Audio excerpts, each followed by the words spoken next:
Hi, how are you?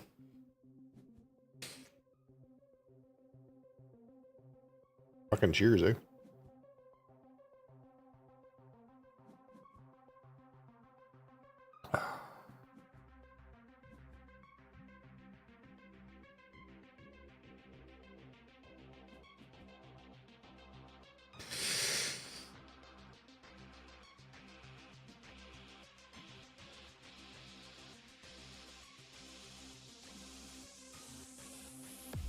A margarita? Is that what that means?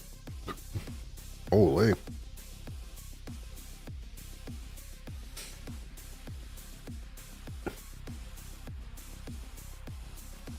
I've never had a margarita. I've never had most mixed drinks.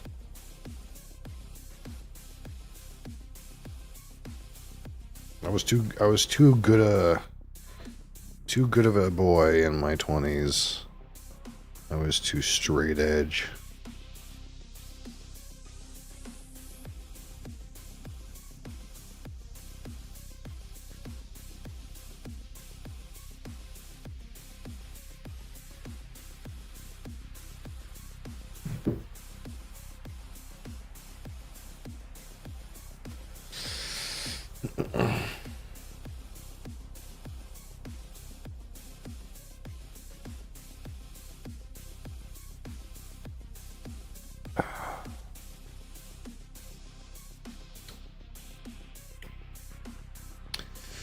What's kind of got down here? Smelting plant.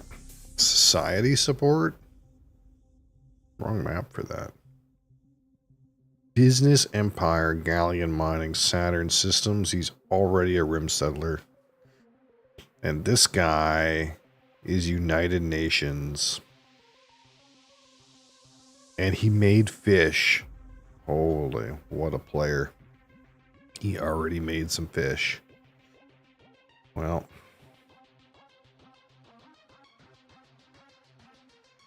What can we do?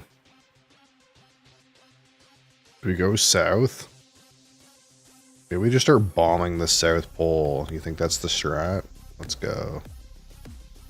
Let's bomb the South Pole. This is in, right? Or is it the bottom two?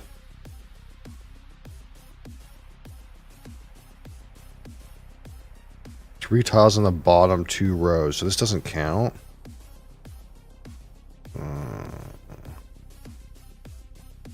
This doesn't count.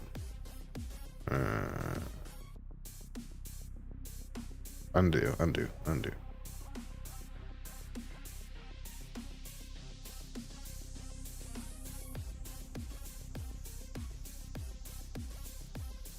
Maybe we'll dome it instead. Slap it right down in there.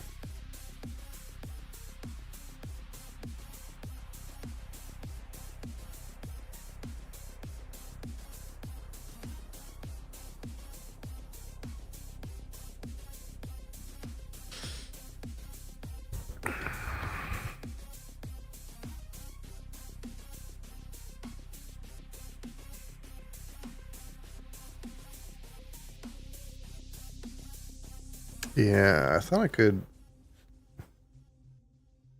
use my mohole to help me, but I guess not. I guess not. Nitrogen shipment.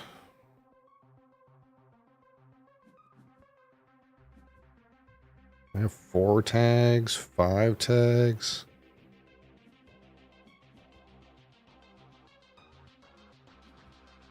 Can't believe this guy United Nations fished in the play.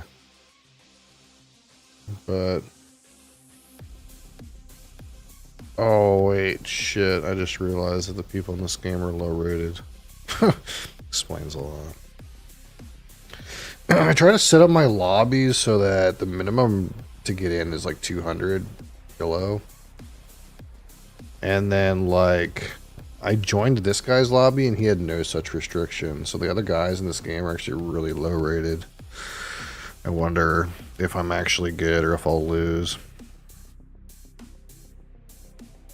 This kind of makes sense why what these guys are doing don't really make a lot of sense. This guy picked United Nations and then put fish into play and didn't use his ability.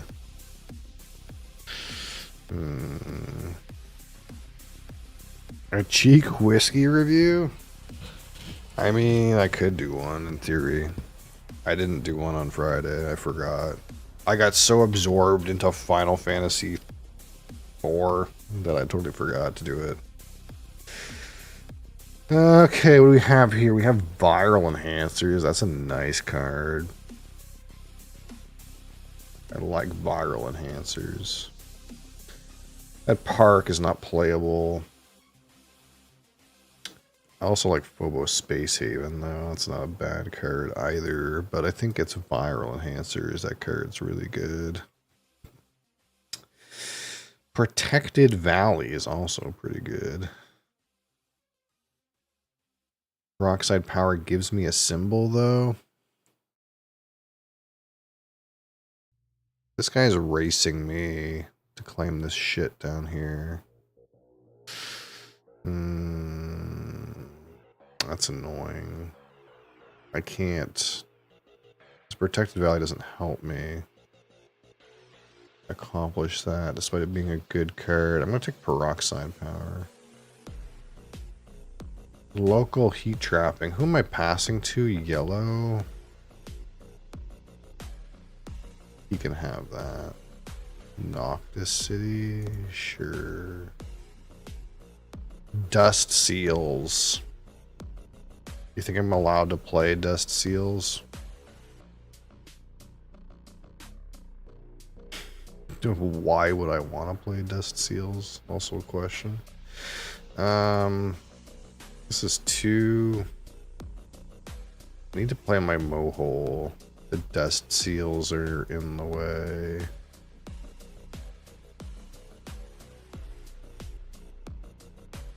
Could technically pour bourbon out to just waiting on you for the Lefroy, yeah.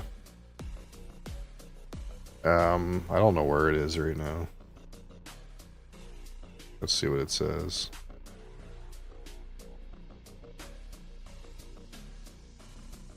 This says it left Toronto on Friday. That's all I know.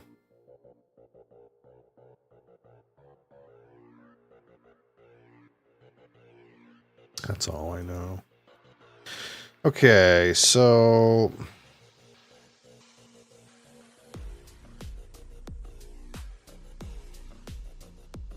maybe just blast this Mohole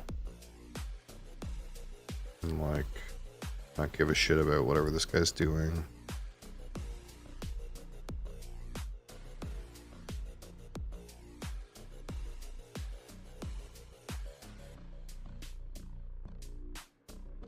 I want to play Immigration Shuttles, though. You know what? Fuck it.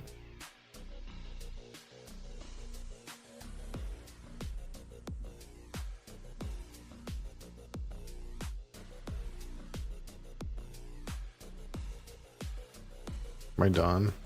I think I'm done. We're done. Yeah, yellow is gonna try to. I'm gonna sprint along and get this Polar Explorer. It is what it is.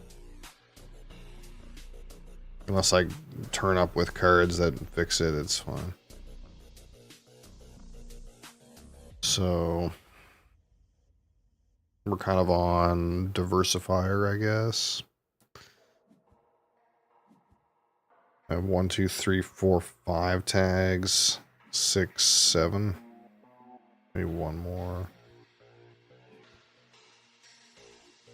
No one. Oh, Musky Dave Hunter. How many do you have? This is actually only 6. It's a very weird corp choice. He like has this United Nations and is just not using it. I don't really know what the plan is there, but so like whenever you're ready to drink it, let me know. If it's weekday, I may not be able unless it's Monday.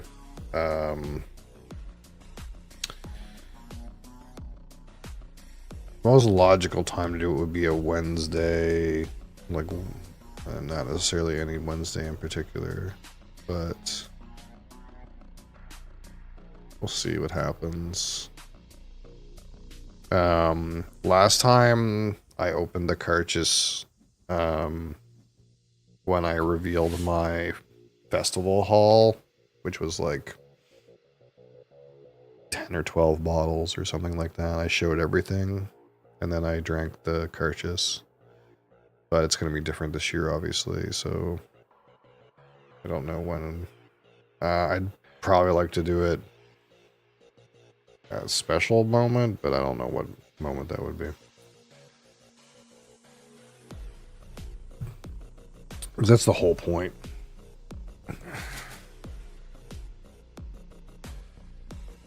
It's not expensive, but it's a whiskey meant to be shared, you know, that's the idea.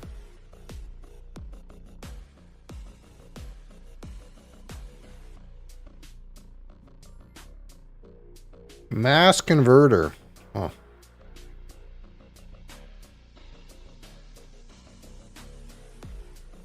I think I'm supposed to take this imported greenhouse gases. Where's this mass converter going? To that guy? Yeah, he can have it.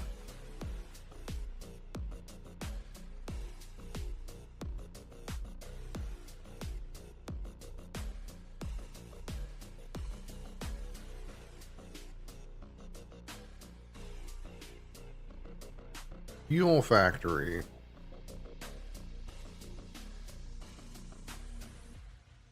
I don't hate this. This gets me a green though. I'd like to use something from the peroxide power. This gets me a plant. Is that enough?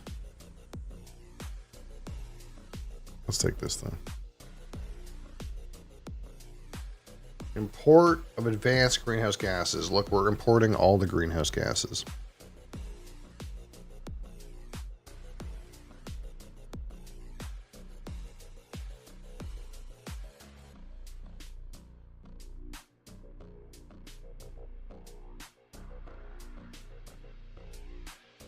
I wish I had optimal aero braking. That's what I wish I had. Or a processor.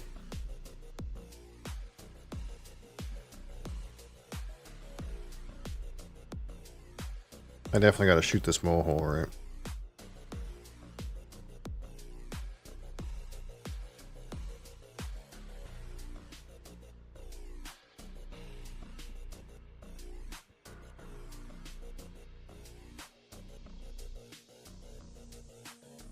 Do I just blast it on top of the heat? Or do I put it somewhere where I can, like, green off of it? Oh, this is kind of like shit down here now. Fuck it. Let's just put it here.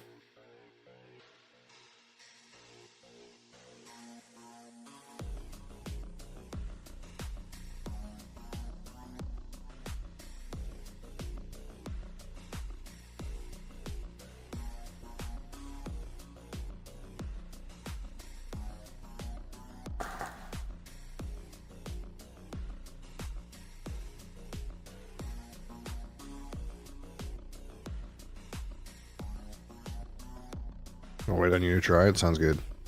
Yeah, I'm not 100% sure when I'll drink it, but we'll find a good time. I'll try to make it a weekend for you, if that makes any sense.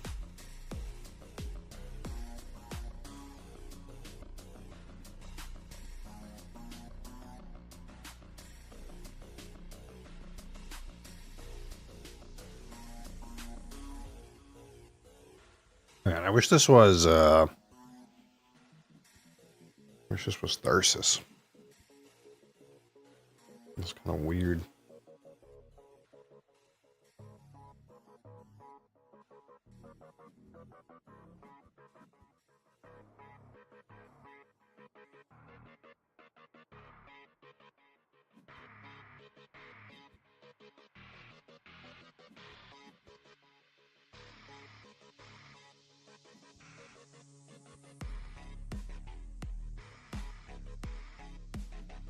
Yeah, it sounds kind of weird. It's not, those are not notes you would expect to get if you read red wine and Pedro Mayonnaise on the bottle. That's not.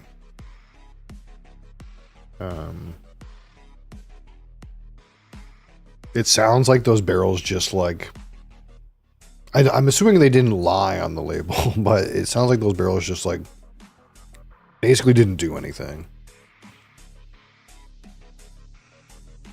Because I went and looked at the whiskey base notes, and most people in there said the same thing as you did.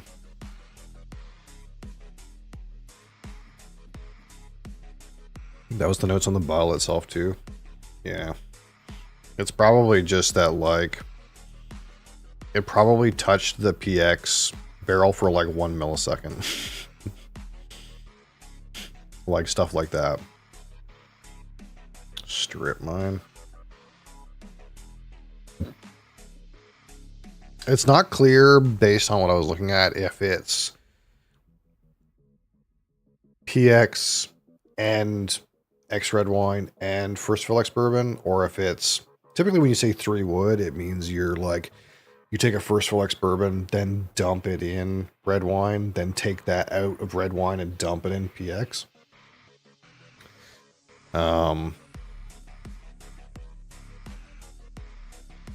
If that's the case, then like, it could have been in those other barrels for literally 1 millisecond.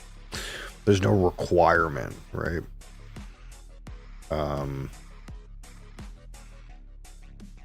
But I wasn't sure if it was that, because that's typically when you say triple wood, that's usually what you mean. Or if it was like a blend of those 3 barrels. It's not clear. If it's a blend of those 3 barrels, it could have just like put like 1% PX in the in the whiskey. As long as it touches, it counts. Yeah, pretty much. It's just like bourbon. The only requirement for it to, the only barrel requirement for bourbon is it touched a new barrel for 1 second.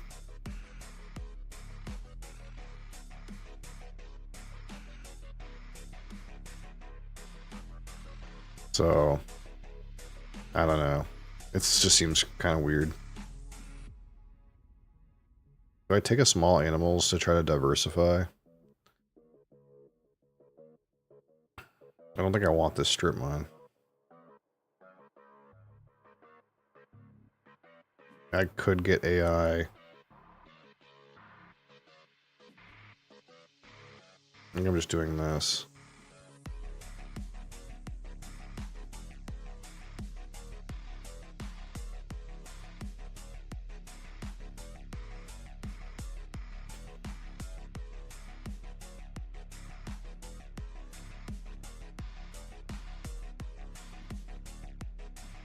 You know, play my like factories.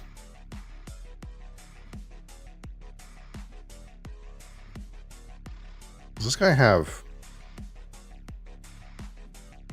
No. Okay.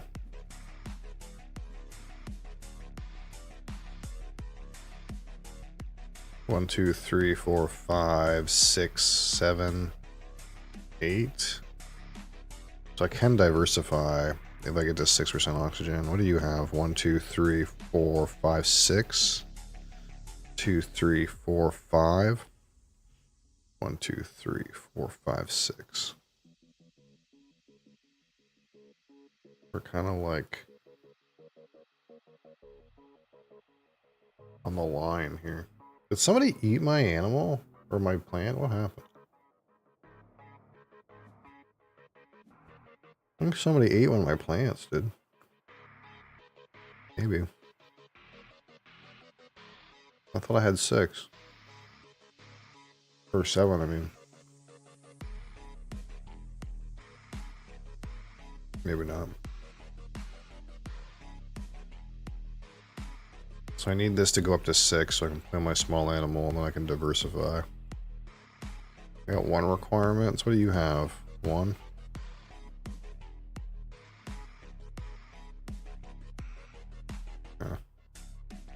Tactician's pretty hard to do.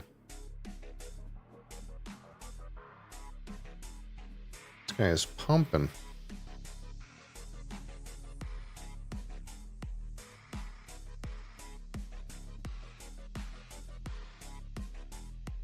Oh, there you go. I used his ability. I'm proud of him. Well, I'll take a heat gen. If I can. No, I can't.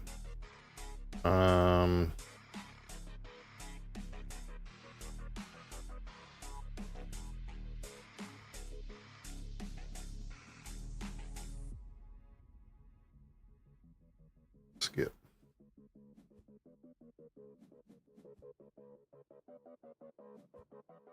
What's this guy do? Oh, he nuked. Okay. Is what it is. He would have got it either way. Ooh. That hasn't happened in a while.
How close are we?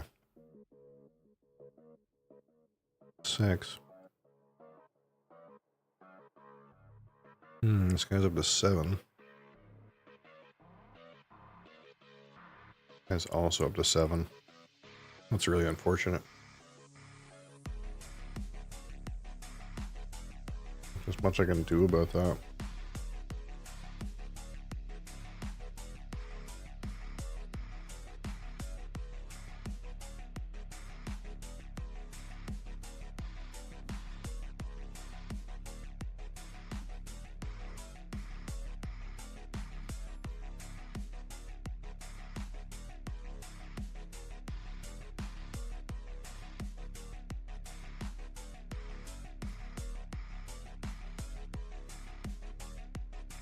Hackers.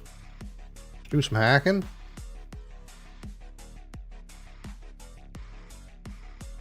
I need to do some hacking.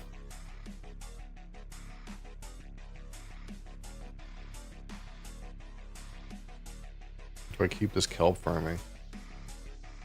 Do I hoard kelp farming because it's a good card? And eventually I'll be able to play it. I don't know. This is terraforming Mars, yeah.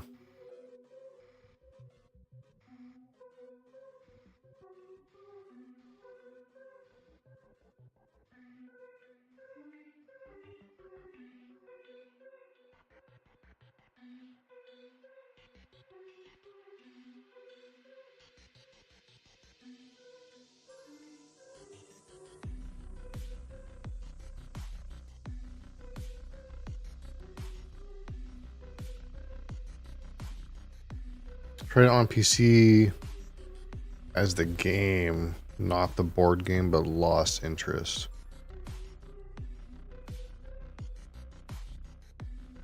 I'm not sure what you mean. The PC game is the board game.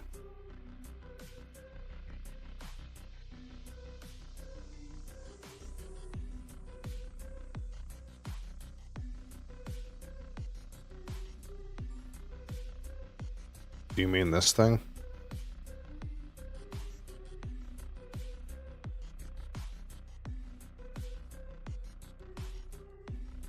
Yeah, this is the board game. It's the same thing. It just looks less like a board game. But it's exactly the same. Tardigrades.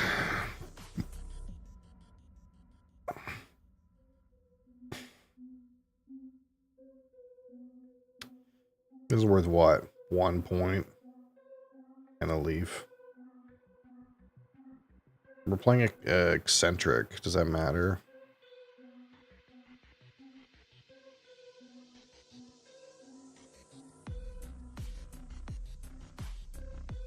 I don't know.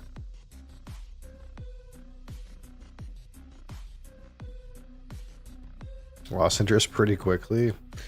Yeah, it's that client kind of sucks, to be honest. But it's the same game. To me, the game's better if there's more expansions in it, but there's not currently a way to play with a lot of expansions. Oh, are they gonna let me get diversifier? That's so nice of them.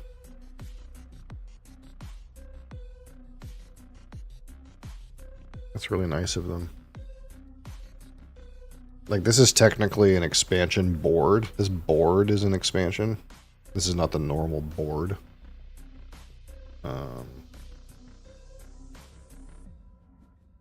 But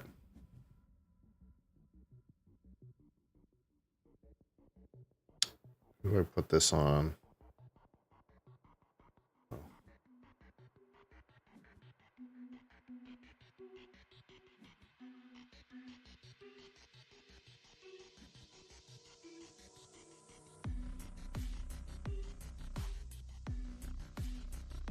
Why didn't I get my points? Very weird.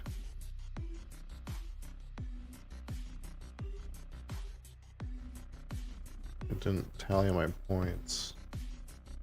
Mode 5 points. Something weird's happening. Oh, live scoring's disabled. Oh, I didn't even realize that. That's fine.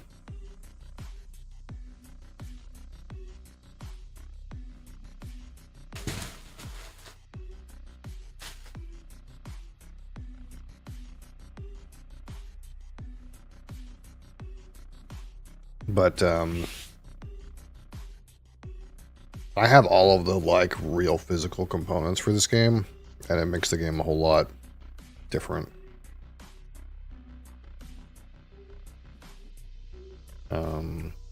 Like there's a bunch of like colonies you can send ships to. There's a Venus track.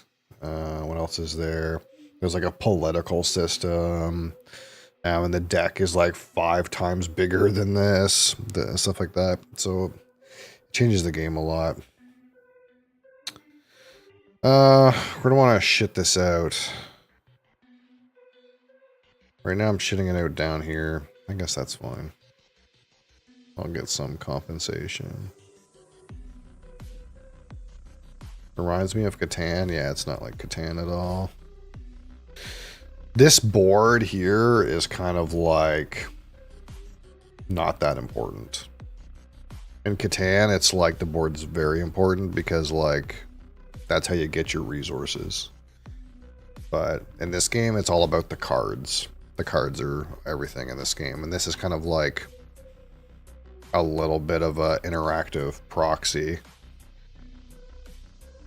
Like you can interact with their players on here, but everyone's like game plan is in their cards. All these cards.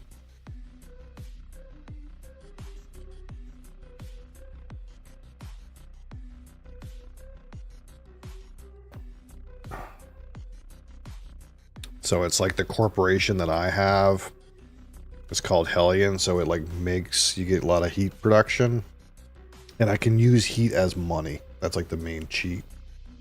So it's like you want to have lots of heat production because you can proxy heat as money. Which is not really that good of an effect, to be honest. But like this guy's corporation is different. He got an extra starting bonus. And all of his science cards are cheaper. But he starts with like 5 less money than me. And then this guy Whenever anyone plays a card that has to do with Jupiter, he like gets income. That's like his thing. And this guy, whenever he like terraforms a planet, he gets like double the amount of benefit from it. That's kind of like what his thing is.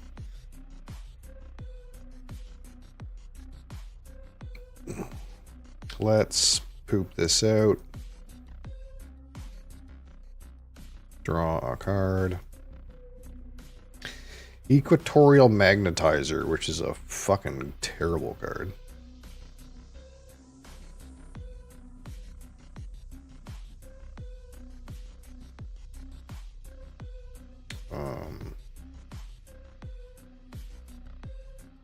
Should I have done that?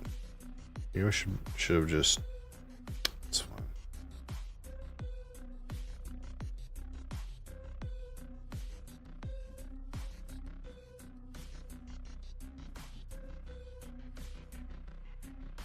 Everyone gets like these starting bonuses, so I started with some extra stuff, and they started with some extra stuff. But all these cards like represent the like engine that the person's building, and this is kind of just like a place where like you can put shit results and fight over some shared like locations, but almost everything happens in the cards.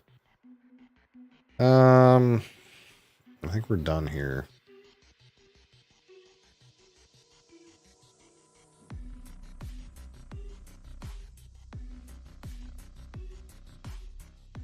I could fight over this eccentric thing, but I just don't think that's 3, 4. Like this guy's got fish, man.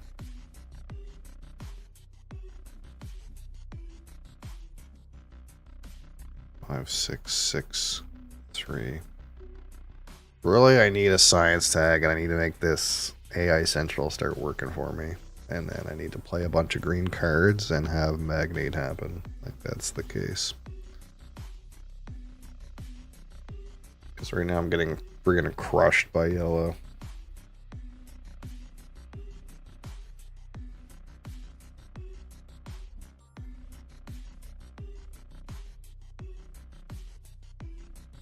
Trans-Neptune probe. That's like...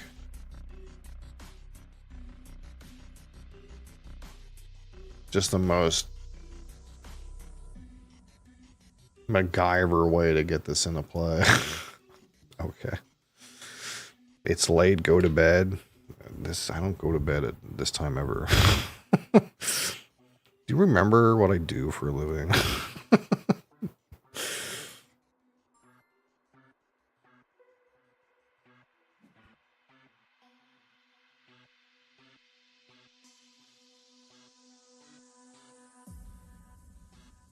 Normally I would like take lunch in like 40 minutes. How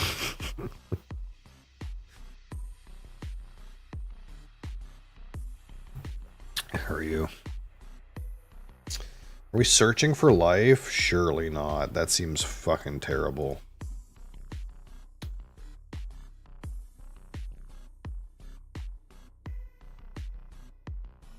You know what? I did forget. Yeah. You don't see it, so it's hard to internalize the fact that, like, I do actually moonlight everything. Undo. Can I undo? I don't want this fucking piece of shit probe. I forgot. I don't want that. That thing's garbage. Okay. Our card draw engine activates. It's time to get the card advantage. Draw lots of cards. Make my opponents feel like I'm drowning them in cards. Is this the Mars game? It is the Mars game. I wish this game had all the expansions on here. I really wish it did. I have all the expansions in real life.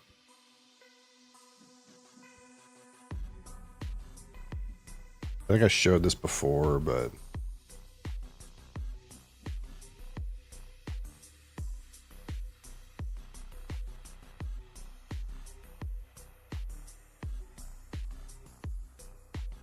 This is the deck. This is the deck in real life. You see this thing? This is the deck. When you add all the expansions. And there's no duplicates.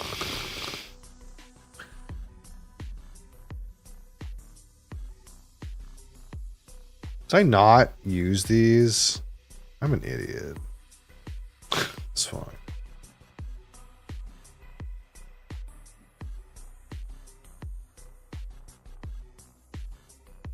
The fact of the matter is I'm missing some cubes, but I suck.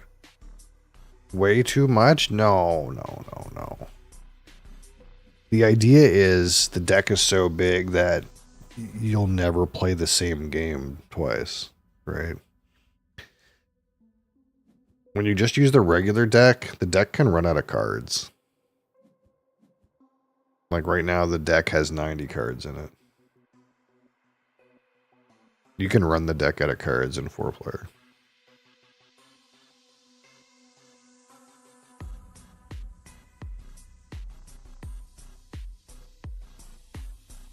Part of the problem too is there's just enough cards in the regular deck that you can kind of expect to see certain things, and when you can kind of expect to see certain things, it changes how you play the game. Because in like in the big version of the game, you can't expect, oh, I know eventually this card is going to be in the pool somewhere. You know what I mean?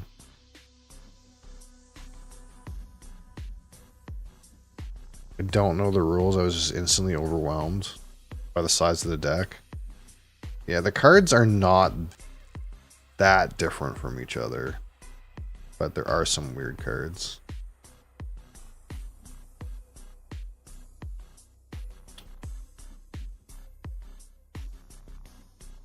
Yellow is out of control.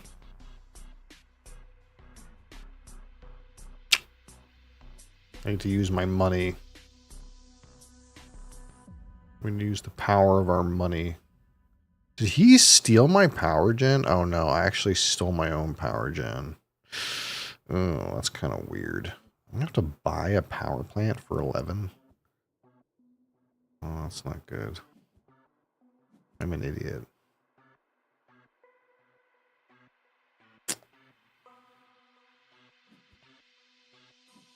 Day 7 for lichen. Okay. Somebody steal my plant?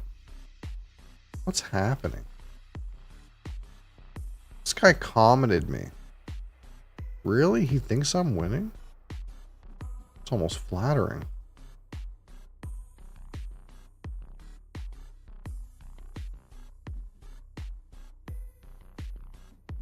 Yellow is definitely winning. It's not close. I think it's just because I have this card. Usually when people play this card, it's not fair. So they like... Everyone gets mad at someone who plays this card.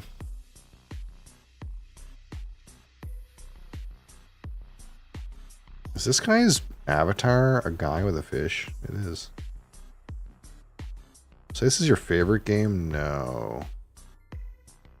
No, it's not. But...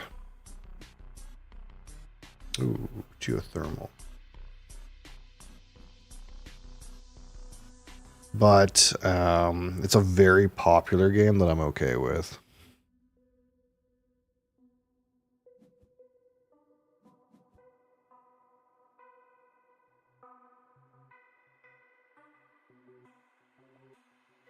Like if I make a table for this game, I can probably get a game.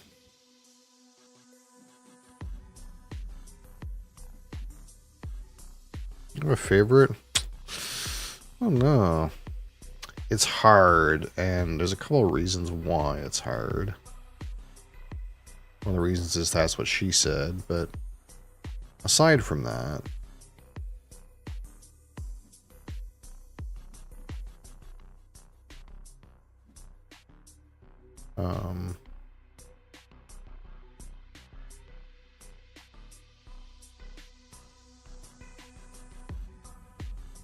Some of the games that I like are the types of games that I like. A lot of them are very complex. So usually on BGG, they rate games based on their complexity out of a scale of 5. So 5 being Einstein and 1 being an idiot could play this. And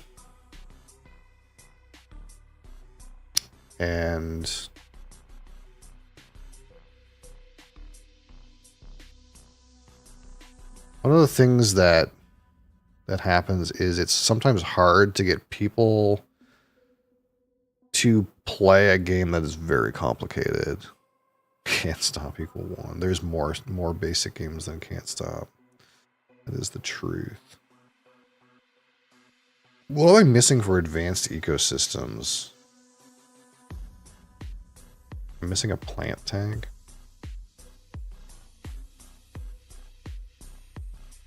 Am I playing IO Mining Industries? No, right? I'm probably not playing that card. Who am I passing to? I'm not passing to the Jove guy, right? No. So I'll put the responsibility on Musky Hunter Dave to hose that card, I guess. Am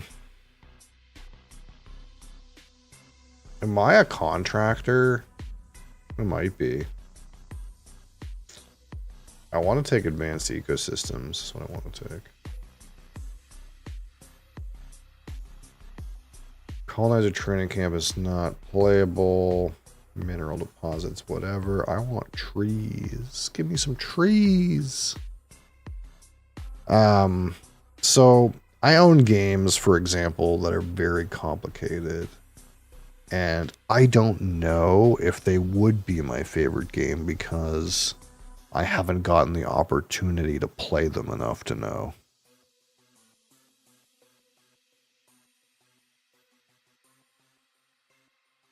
Because the main issue is lack of opponents willing to, 1, learn to play those games, and 2, play them more than one time.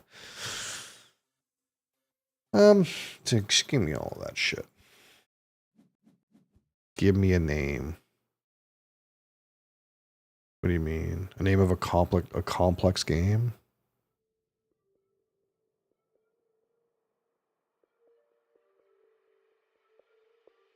One of the ones I really like, that I know I like it a lot, but I haven't played it enough to know if it's my favorite ever.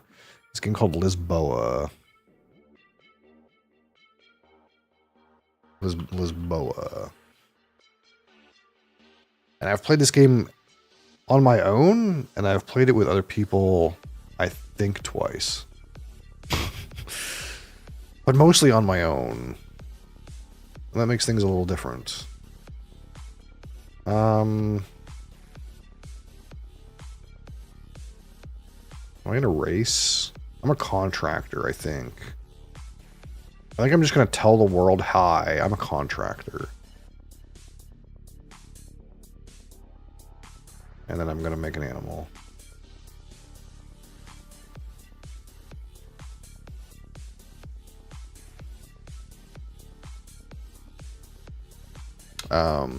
But yeah, Board Game Geek like rates games out of like 1 to 5 complexity. So Terraforming Mars is like, I think like somewhere around 3.5. Okay, in a complexity scale. Lisboa is like a 4.5. And there are games that are even more complicated than that. Like I own a game called High Frontier 4.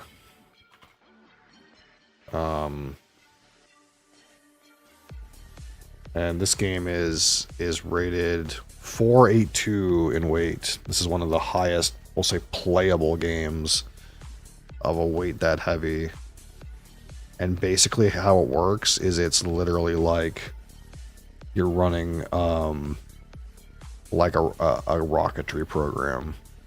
And you have to account for lots of things, like the weight of the payload and stuff like that. And this is the board. I own this game and the several expansions. It's pretty cool.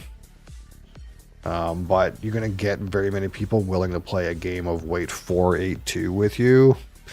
No.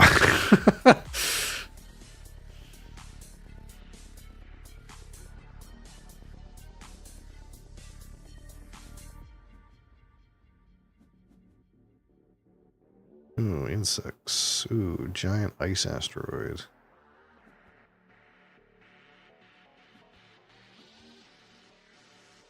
Sorry for Lisboa, sounds cool. Yeah, so there's a developer, not developer, a designer,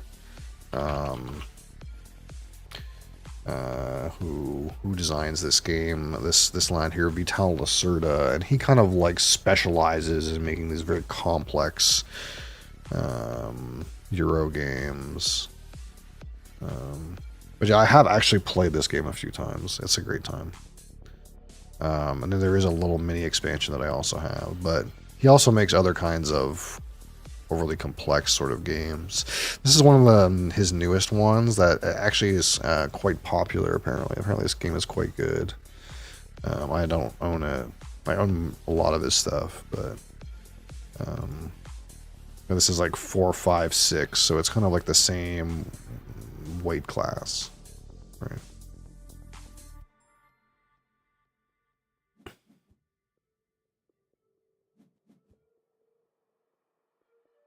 And these are just games that, like,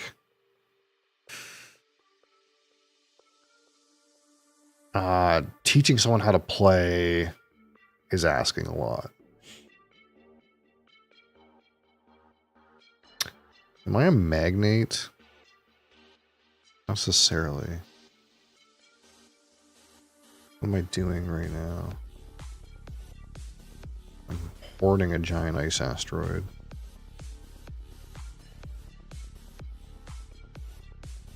I can play the insect now, but it seems pretty bad.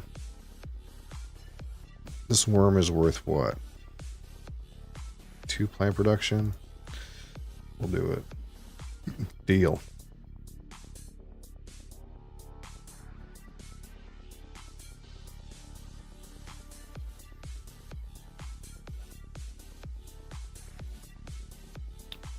So there's a lot of games I own that are very complicated that I haven't played very much of, so I don't really know how much I like them. Like exactly in a quantifiable way. But there is a game that I know that is very popular that I do like more than this that is not available on this website, and it is, of course, what most people consider to be a design masterpiece, and it is the #1 game, the #1 rated game. Still, if we look at rankings, this one at the fucking top, dude, this game is excellent. This game is so good. This is, oops, I turned off the music by accident. This is the game. And supposedly it's coming. Supposedly they're developing this for Board Game Arena. But and there's a new one coming out. And everyone's like all a buzz because it's like a new version of Brass is coming out. What do? I play this giant ice asteroid now? I think I don't. Am I playing the cartel for 2 money? That seems shit.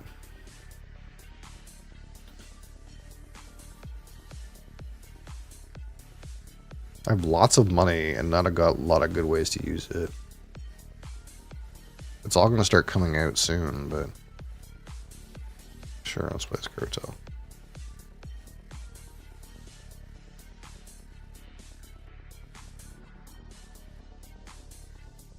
Ever heard of it? Yeah. So this is what they consider the number one game. So there's like some criterias, but this is like the top 10. Terraform Mars is down here. It used to be up here, but Ark Nova is up here now, that animal game, which I don't like that much, to be honest. It's not my favorite. I've played it enough now to have an opinion that this is not my favorite game. Dune Imperium's in here.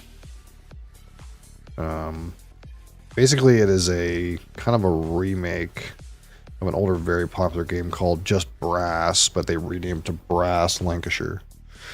And basically it's a game where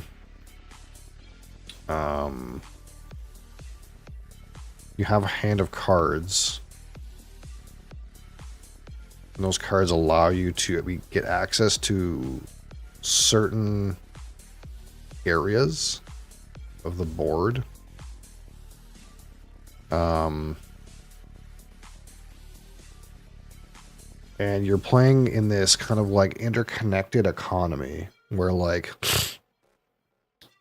people are both consuming resources and creating resources. And people are both like connecting things and using the connections. And it's all interlocked. Like everything that everybody does is interlocked and interwoven. And you kind of try to manipulate those connections in order to basically run the most profitable like business, either in pottery, manufactured goods, or cotton. In theory, you could also win just by producing beer, iron, and coal as well, but typically it's like your big point scorers are cotton mills, manufactured goods, or pottery. And basically it's just that like everything is so connected and everything you do like plays off of other players. Do I want virus? I want greenhouses. Draft greenhouses. Marzu. Yeah, I want Marzu. Word looks sick. Yeah, this is actually, again, this is a kind of a remake. The original game was, we'll say, a little bit horrifying. This is the original brass. This is what it used to look like when it was first created by Martin Wallace. And then they did like a redo of the game. And so that game became this game. The same game, but new art, new board. And at the same time, they also released the like different map, different mechanics one, this one.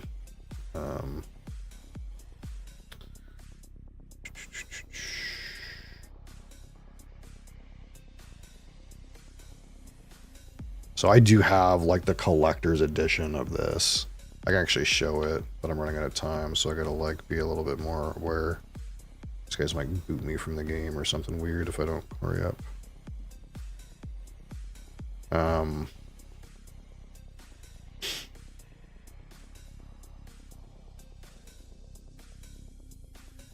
But I'm so excited if they release it for this, I'm gonna be playing it all the time. But it also is like a very, very popular. It's a reason it's voted #1 as the #1 game of all of the games. The like general consensus is this Brass Birmingham game is the best game. by all the only metrics that we know, this is the best game.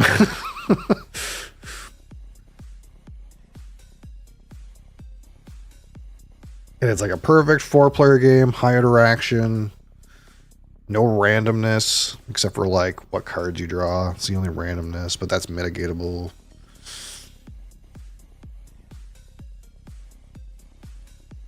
And that the fact that the economy is like all connected is very interesting.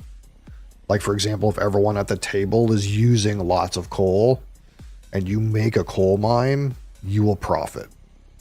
This is like the interconnect, the idea. And if everyone's making coal mines and coal is really cheap, then if you use the coal, then you profit. It's like kind of the idea. You want to take advantage of the board state.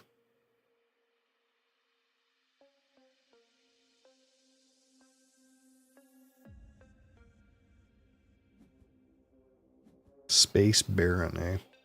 I guess it's time to push out this giant ice asteroid if I'm going to do it.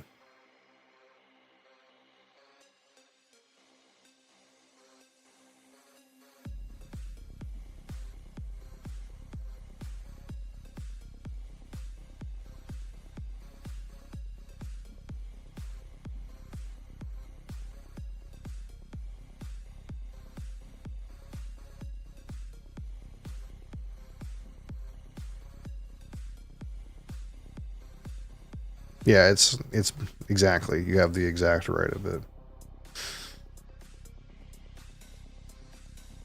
That's why I'm like a little bit envious of that fellow board game bird that's in here. If he has played like 35 games of Twilight Imperium in physical this year, that means he's like going every weekend to play an 8-hour long game of TI in the flesh. That's like a wild concept to me.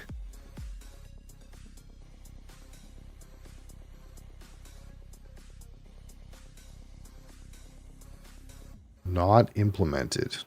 What? Oh, I didn't like press the right button.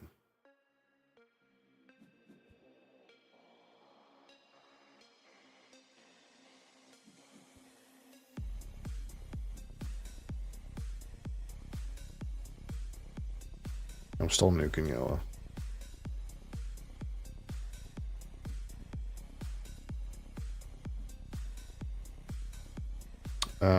Okay, so that's out there. Can I play any of my random cards yet? Oh, my kelp farming. Yeah, get that out there for sure. Fucking boom.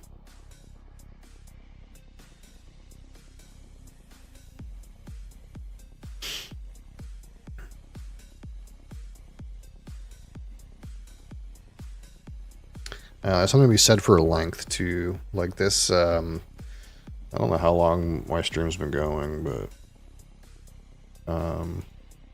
basically I started this game as like the stream's been going for an hour. Like this game will probably take like an hour and a half. If we were to play this in real life, like if you include up like setting the game up, getting the people in, fucking sitting down and playing and packing it up, even just with this many expansions, it's probably like 3 hours.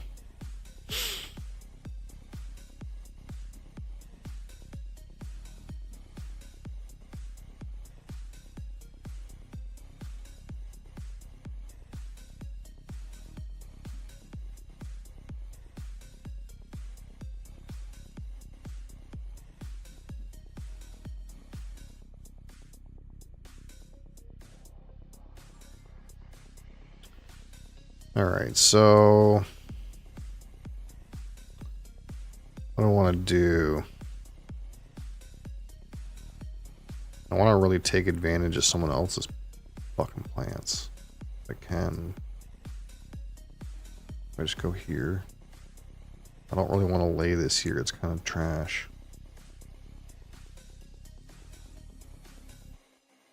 But this isn't really any better, to be honest.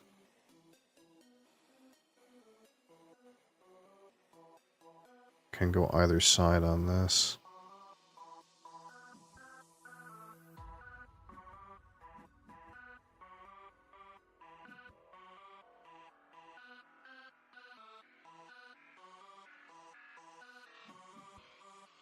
I don't know, I was right about where my attention span would be.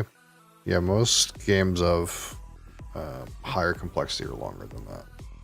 A game that is complex doesn't necessarily have to be long. So one game that I do enjoy a lot that is kind of on the complex scale but is not on the length scale, and I talked about this game before, but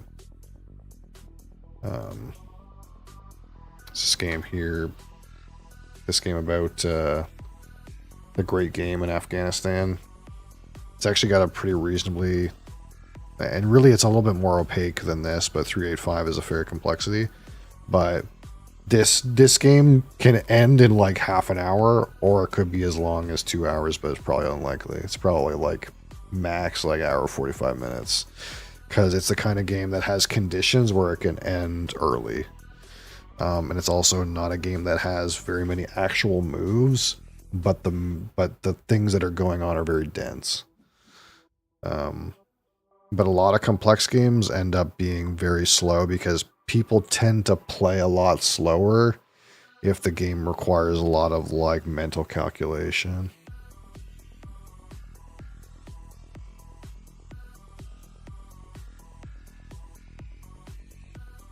So like if you wanted to get your game of Lisboa down to like 2 hours, you're group of 4 people better be playing Lisboa every week. Or else, like, the mental calculation required to understand what your moves are actually doing is gonna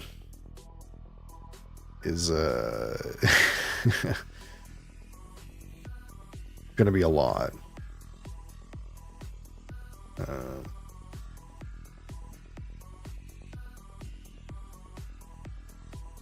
Let's discard this. It's a piece of shit. Draw a card. Zeppelins. So what usually happens if you play like a game of like if we played my max copy of this that has all the expansions and we played like with like a regular board, not the mega board. It's just the fact that there's so many elements going on, the game would drag probably to 3 hours at least, maybe 3.5 hours. Because you don't have this chess clock like on this client. Everyone's chess clock, the maximum you can take is 2 minutes, and if you take 2 minutes, then your next re-up of time is only like 30 seconds or something like that, right? You can't really make much more than like a 1 minute decision on this. People at the table make, like, especially in complex games, they'll make like 3 and 4 minute decisions all the time, especially if it's a really important decision.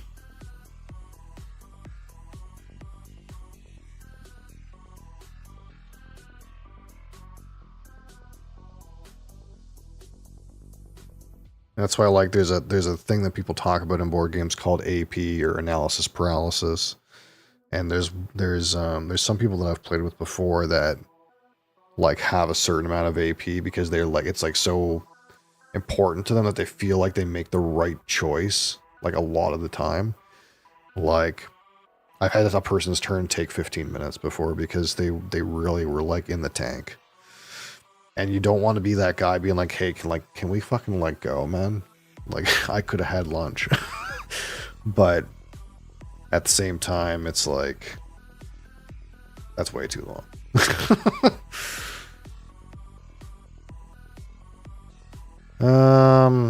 We just flat and enhanced ecosystems right now. I'm trying to decide what things I need to really play now. Zeppelins. We have like 1 gen left.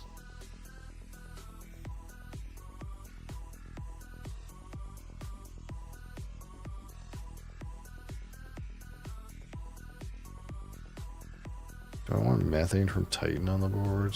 Can I afford this card? Not right now.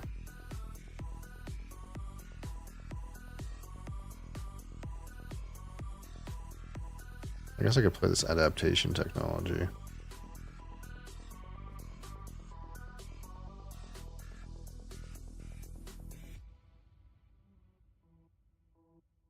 Discard this. It's a piece of shit. Okay. Beam from a thorium asteroid. These are giant cards I would have liked to have earlier. You have 6, 8, 6. Be aware of how many buildings these guys have. If I sell these two, can I get trees out? No. Do I play greenhouses now? 1, 2, 3, 4, 5, 6, 7. There might be more. It doesn't help me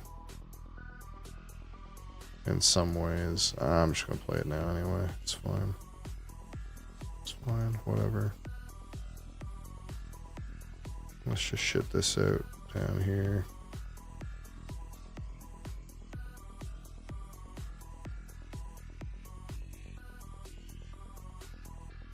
There's a lot to keep track of too. Yeah, there's so this game, like, all the resource management's done over here. But in real life there's like a board that you have that like has a cube that tracks your income. So this brown part, there's a cube that like sits on a number, says your income is 6. And then you have like a pool that holds all these other things that has brown, silver or gold cubes, and gold is 10 and silver is 5 and whatever. You have to actually pay for stuff.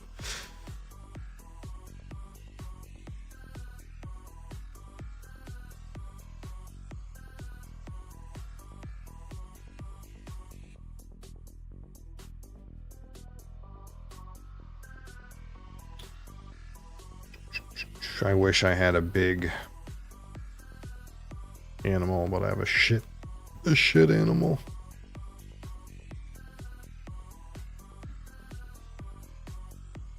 There's my optimal arrow breaking. I found it at the bottom of the deck.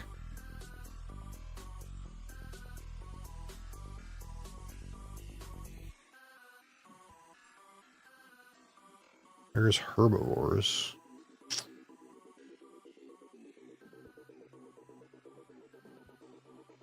I want herbivores. Sort of. But I don't think I do. Maybe I'll take this.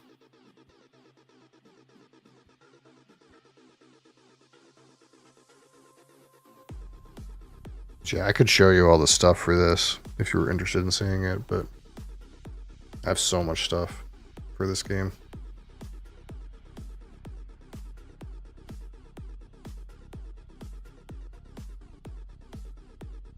There's one time where I did stream some like live board game stuff, but the problem right now is like it's a lot of cameras and a lot of setup, and you need like a nice table and stuff, and I don't have that.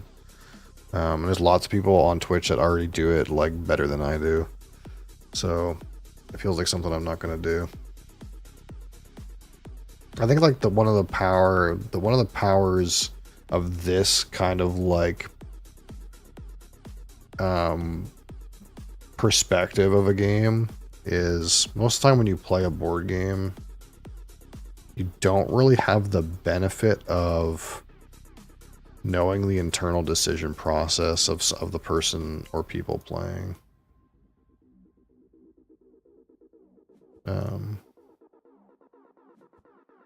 So that's like a big benefit to like a medium like this, is like I could, in theory,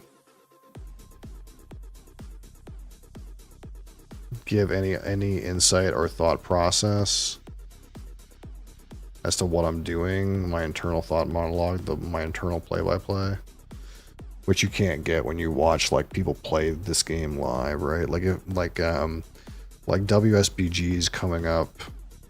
I think it's at the end of September.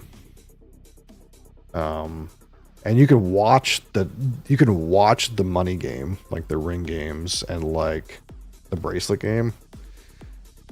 And you can see what the like high level players do, but you're never going to know what they're thinking, right? Or how they came to the decisions that they made. Unless they like go back over the footage and release a video of them talking about what they were thinking at the time.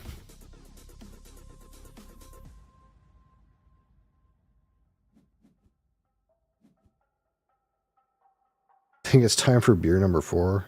Yeah, I could open another moose.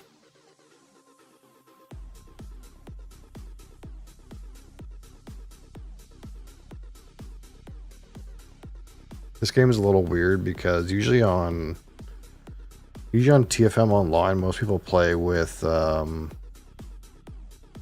live scoring, and we're not playing with live scoring, so I actually have no idea what my score is. I have no idea if it's any good.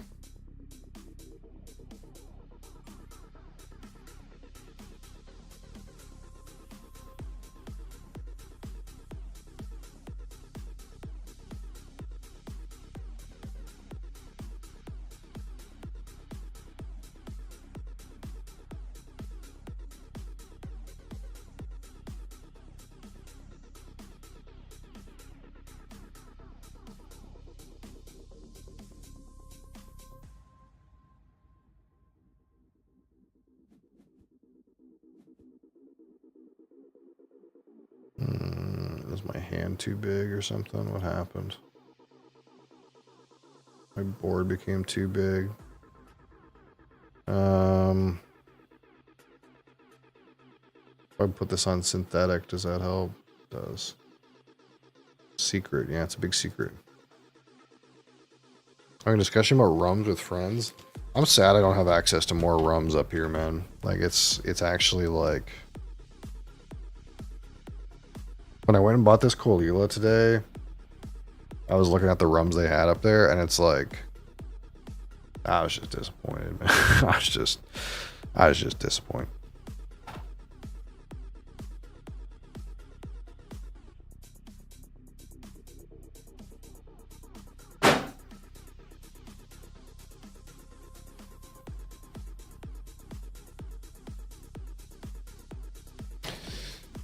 Torrent diving scotches or rums depends on what kind of rums we're talking about. Like, if you're gonna like get into rums and you're gonna buy a bunch of like Florida Cana and Plantation and El Dorado stuff, that's probably not worth it. If that's what you have access to.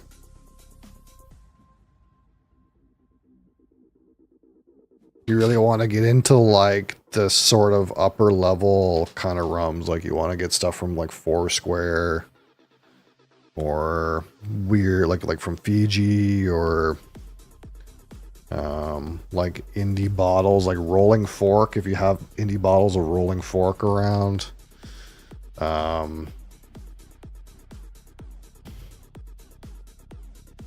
right, have a good sleep there, Mr. Bee's Knees. Thanks for being here. Otherwise you might find that it's not that interesting. And part of the reason I say that is because the value in rum is actually not like in aged rums. I'm so sad I drew those predators now. Fuck me in the ass.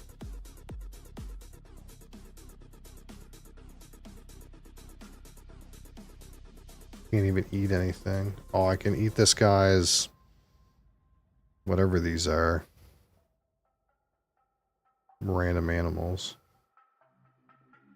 Rom's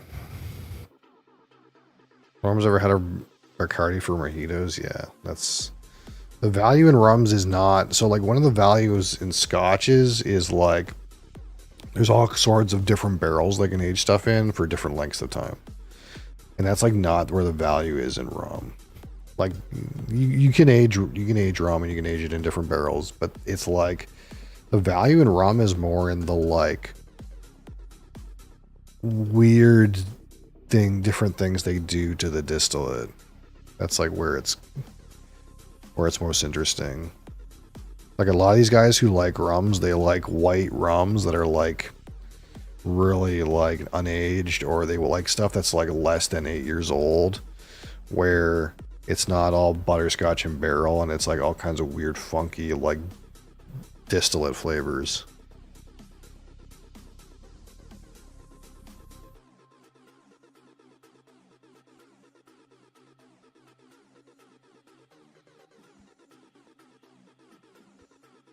So a lot of the rums that I'm interested in are like indie bottles of rum that are like pretty youngish. But there is some like old rums that are you would want to get into too. But the thing is like those are like multi-$100 bottles.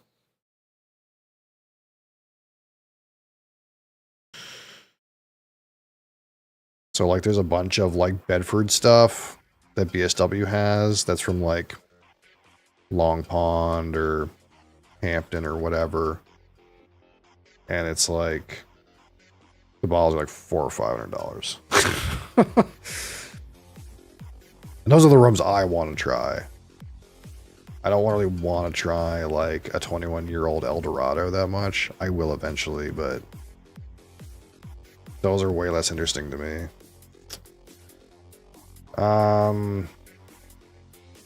What's happening right now? 9, 11, 7, 11. I need to play a building, at least one.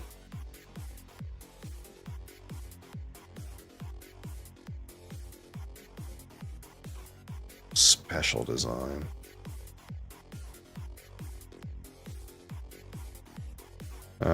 What's this insects worth? 5, yeah, let's play that. We're gonna get another gen, that's kind of wild. It's a good thing I played a bunch of stuff.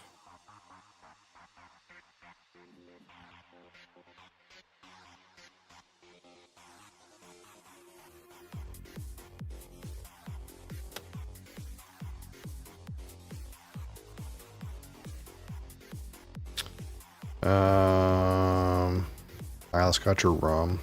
So Canada and the USA reached a trade deal about tariffs.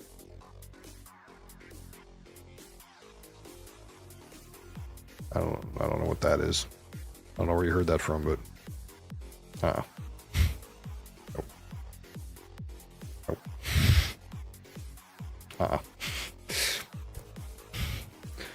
I'll tell you what happened. I'll tell you what happened. If you really want to know what happened. If you really want to know, I can tell you. What happened is our prime minister talked to Donald Trump on the phone, and he said, hey, what if we drop all of our tariffs? What would you do for us? And Donald Trump was like, nothing. And then our prime minister was like, okay, we're going to do it anyway.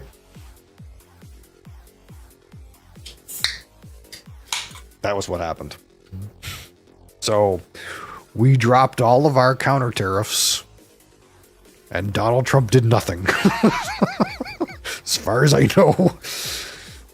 Not to get political, but it's not great.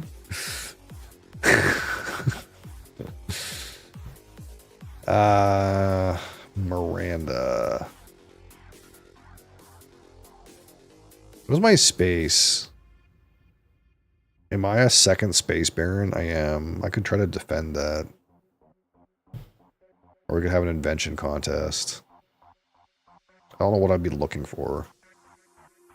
I don't know that I want to play this card. I need something to use my titanium on. Oh wow, that is a whole lot of nothing. This card says 2 points on it, so I'm going to take that. By the way, I just opened this, another one of these moose dries, which is kind of a weird moose head, but kind of like it. It's kind of like an old school moose head.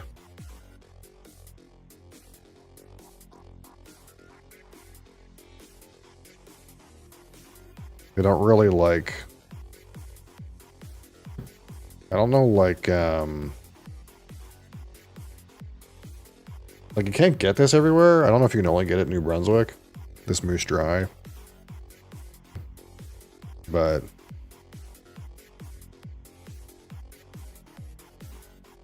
I kind of like it. It's an old school. An old school kind of macro beer. They have another old school kind of macro beer here called Old Schooner.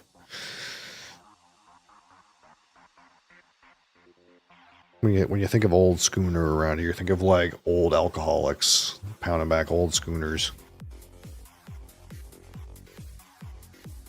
Should I play Heather? Why not?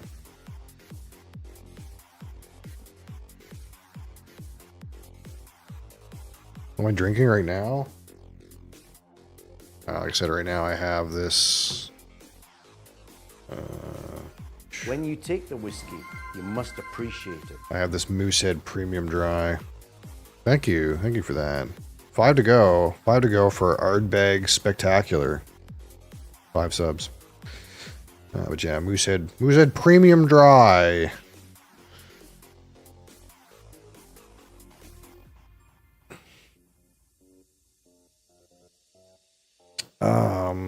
Okay. When you take the whiskey, you must Holy shit. Oh my god, it's happening. Bees Knees missed it. It's happening right now. Here it comes. Oh, it stopped. It was supposed to come all the way up. What the fuck? It broke. Hold on, we'll see if I can play the whole thing. Thank you so much, Mr. Cap. I will open it right now.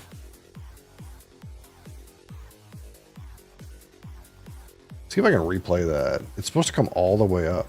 Why didn't it come all the way up?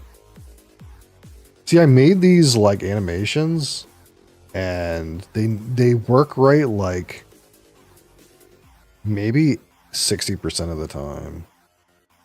Let's see if I can get it to come all the way up and work properly.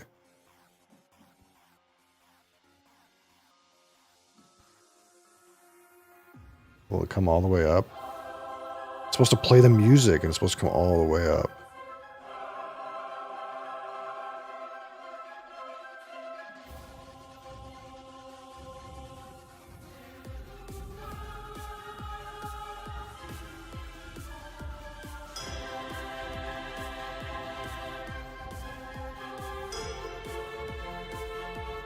There it goes. Oh, it's also a hype train record. Hype.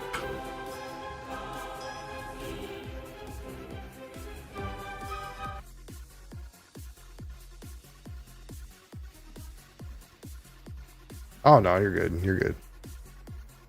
It's Bee's Knees as well. He wasn't here. He had plenty of opportunity. I'm just going to try to, like, kill the end of this game, and then we'll open it. But, yeah, we, last, it was around Christmas time. We set 20 subs was a sub goal for this Art Big Spectacular. What does it say on here? A phenolic phenomenon. Welcome to a spectacle of flavors. What does it say? When you take the whiskey, Holy you must fuck. appreciate Mark's here. Holy shit. Mark's here for some Ardbeg Spectacular too. Oh my god, hype train level 2 complete. That's fucking hype right there.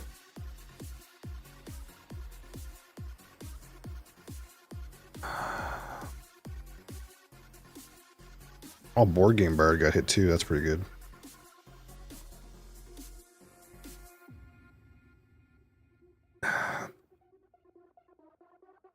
How about this Isla? Yeah. Yeah, look at this. Look at this. I'm trying to read these like letters on the side, and it's like kind of difficult. While pear crumble whirls and winds into minty chocolate, smoky leather, and creosote, balance on the palate. Holy. Yeah, so this is the one that's got port. This is the only, as far as I know, this is the only port Ardbeg that they've ever made. I could be wrong about that, but my understanding is this is the only one. It's kind of hard to see on the camera, but it's all shiny.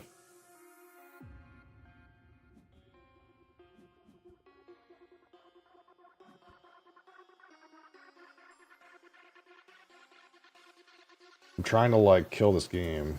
It's like right at the end. Let's draw a card. Let's draw some more cards. Draw all the cards. Confirm. Melting ice caps.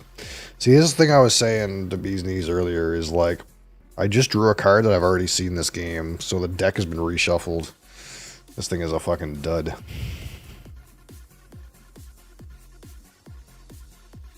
Alright, let me go get a Glen.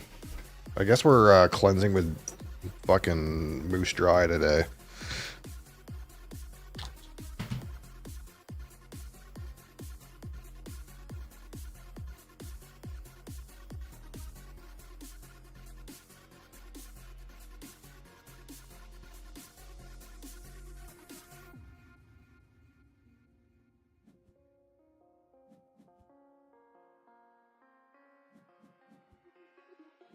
Have you tried this, Mark?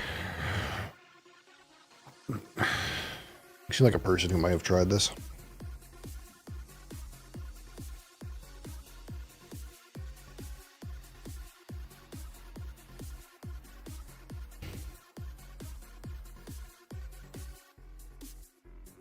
Alright, let's get this thing out here.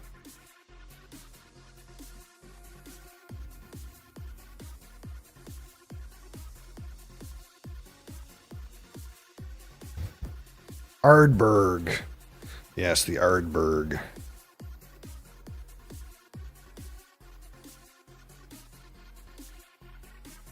Yeah, I don't think there's any other port ones, so this should be interesting.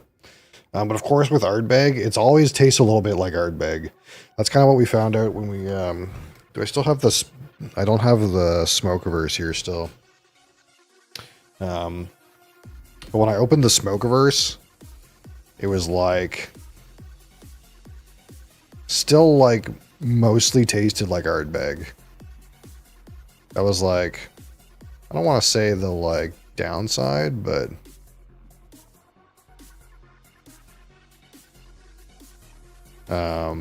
there's like such a strong distillery character when it comes to Ardbeg that like,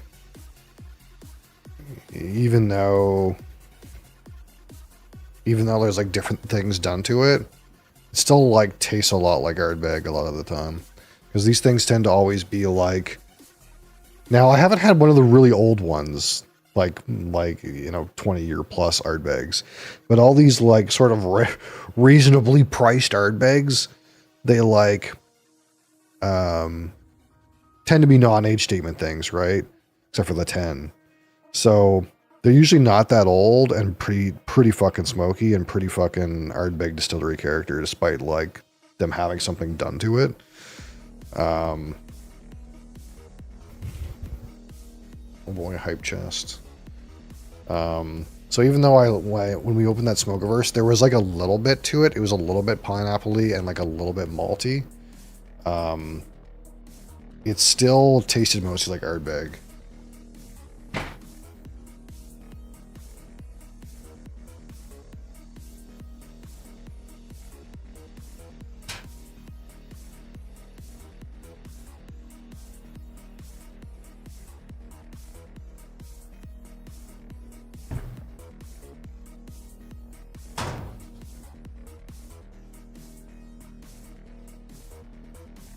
Like this is the one here, but like, so this is the high gravity mash.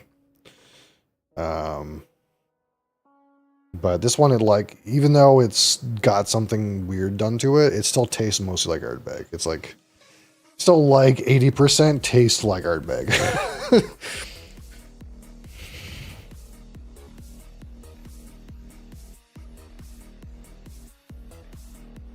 All right. So here we go. This is, of course, a Moet Hennessy Louis Vuitton product from the Ardbeg Distillery. Isla Single Malt Scotch Whiskey, 46% alcohol, 92 proof, non-chill filter, natural color. And this is 9 to 13 years in ex-bourbon barrels and ex-port pipes.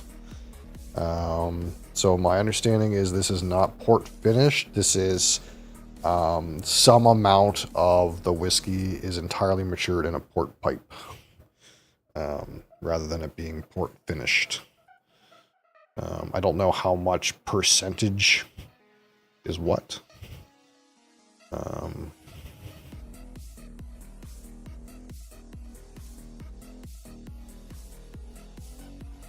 We're still clicking on things over here.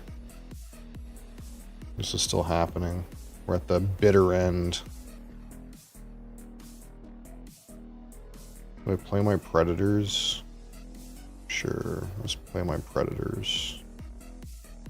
Add an animal to my predator. And then we'll eat good. We'll eat some of these animals down here.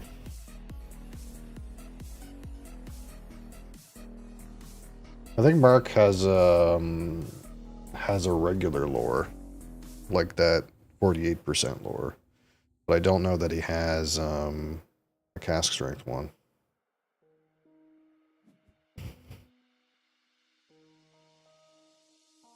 The Lefroy port? Oh, was that a Carchus?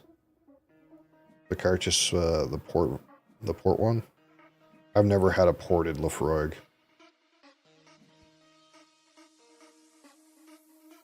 The ones, the cartridges that I think of off the top of my head are not port.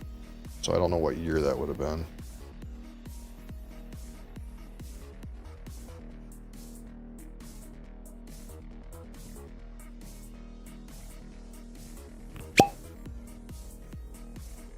Oh, that smells like fucking Ardbeg, dude. I'll tell you that much. It smells like Ardbeg.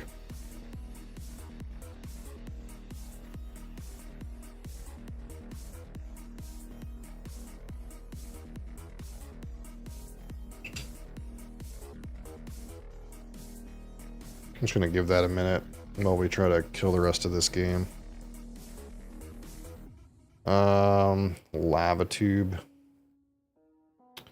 Trying to think of where this lava tube even goes. Like if I try to play this lava tube, where does it go? Can I put it anywhere? All the way over here. Yeah, that's kind of what I thought.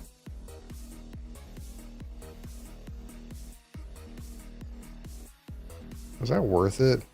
That's like probably worth it.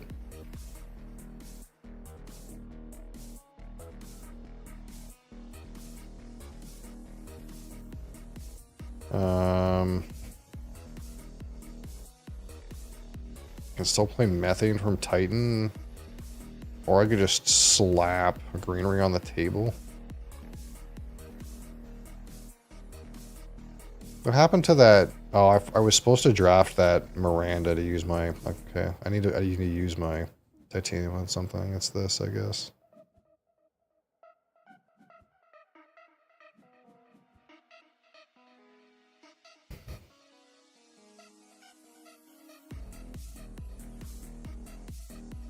Alright, so here we go. Again, this is like probably something like 10 years old.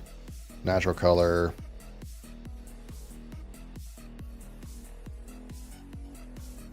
Is it first fill ex-bourbon? I think it's first fill, right? Let's say on here. Let's see on my notes. I can't remember if I said first fill or not. No, it just says ex-bourbon. So I don't know if it's first fill ex-bourbon, but I seem to think most Ardbeg is first fill ex-bourbon. And some amount of port. We'll have to dig deep probably to find the port in there. It's probably well hidden. Each run is different. Yeah, every year the cartridge is different. Do I have anything to tap here? No. I guess we just sell our stuff. We're just like, yeah, let's just get rid of this.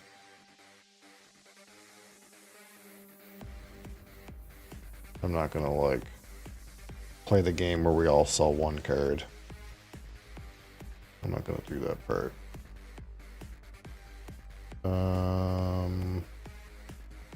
Skip second action. I think we're just done, right?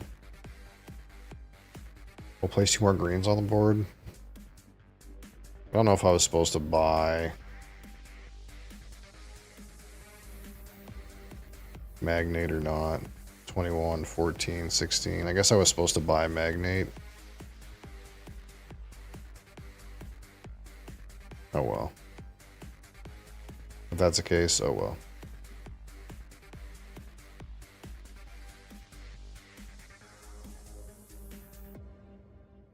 $16. I'm gonna get two greens.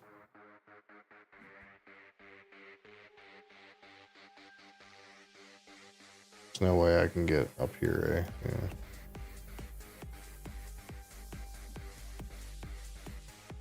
This gives red a point.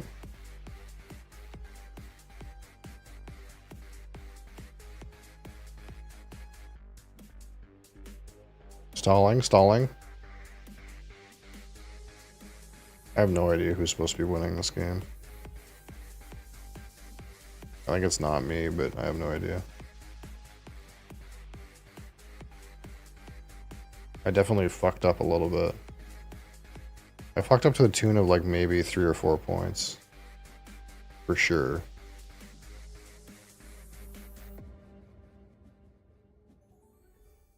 Who won?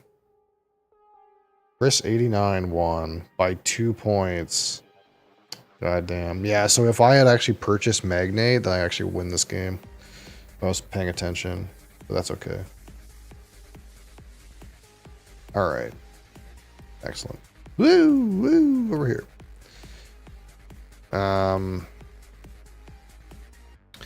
Total wine near my friend in Texas, the Ardbeg Ugdal is 79. I can't remember what I paid for Ugdal. Let me look. I've had my Ugdal for a little while, but I can't remember what I paid for it.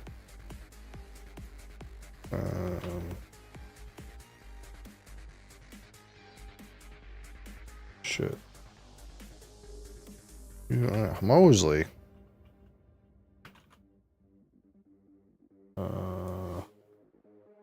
Wait, is this the one I bought in person? Actually, I think I might have bought this in person.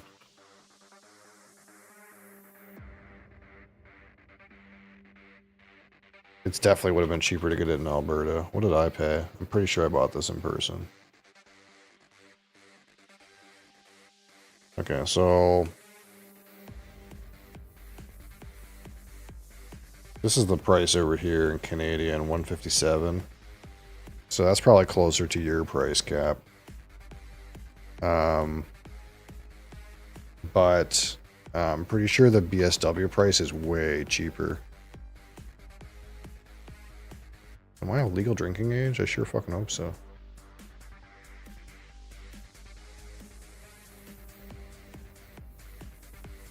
Yeah, so the Ugdal is on BSW is the same price as your Ugdal is in US dollars.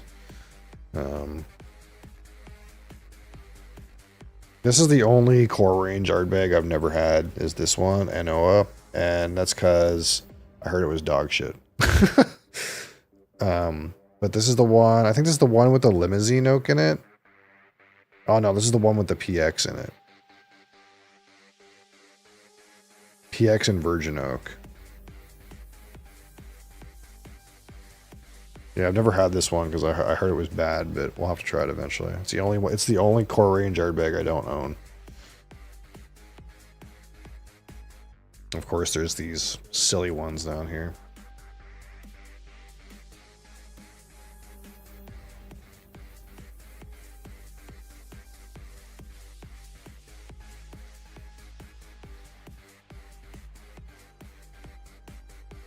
The new hotness is this 17-year-old, but they released it at 40% alcohol. Can you fucking believe that?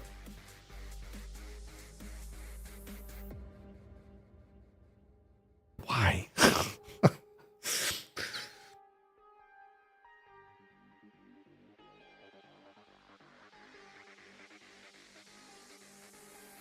Why is there another liquor store? It's 99.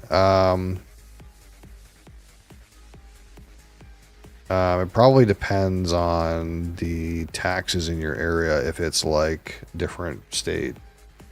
That'd be my guess. All right, let's see what we got here. What did the box say? Smoky leather, creosote. That's just Ardbeg stuff. Pear crumble. Minty chocolate. Mint is like an Ardbeg note too.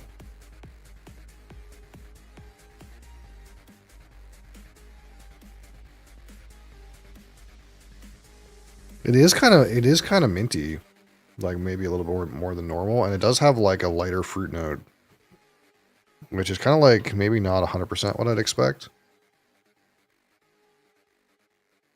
Because when I think port, I think like plum fruit, like darker toffee notes.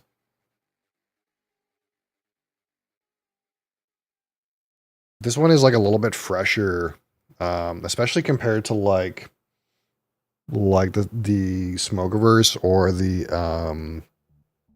like the Ugdal or the Corey Vrecken. This one is coming across like kind of fresh, like similar to the 10. It's kind of like coming across fresh, kind of like the 10.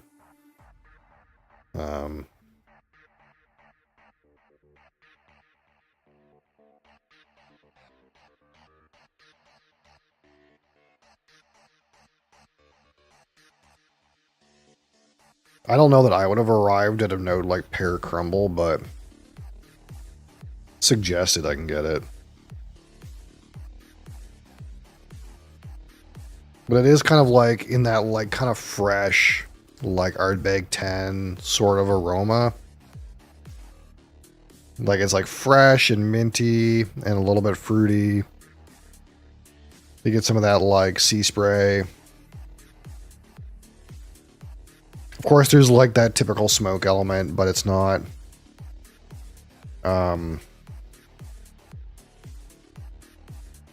It's not like the first thing that comes to mind with this. It's like really like fresh and minty and grassy and salty.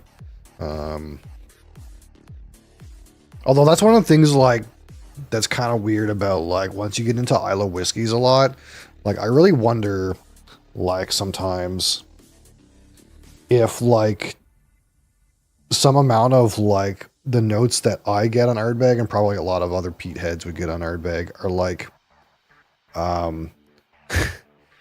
just molded by the fact that you've nosed peat enough that it doesn't really smell that peaty. You know what I mean? Like the campfire notes are not the like forefront notes for me, but I think that's just because maybe I'm used to smelling them.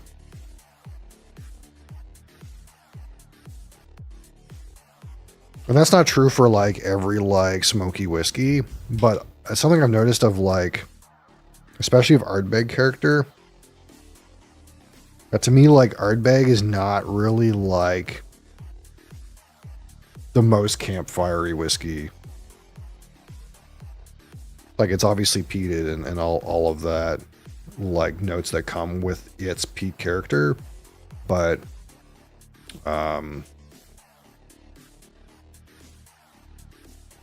I'm still getting like, you know, like some fruits and some mint and some sea spray, and it's not like, hey, it smells like I'm nosing a fucking campfire. It's in there, but there's a little bit of malts in there too.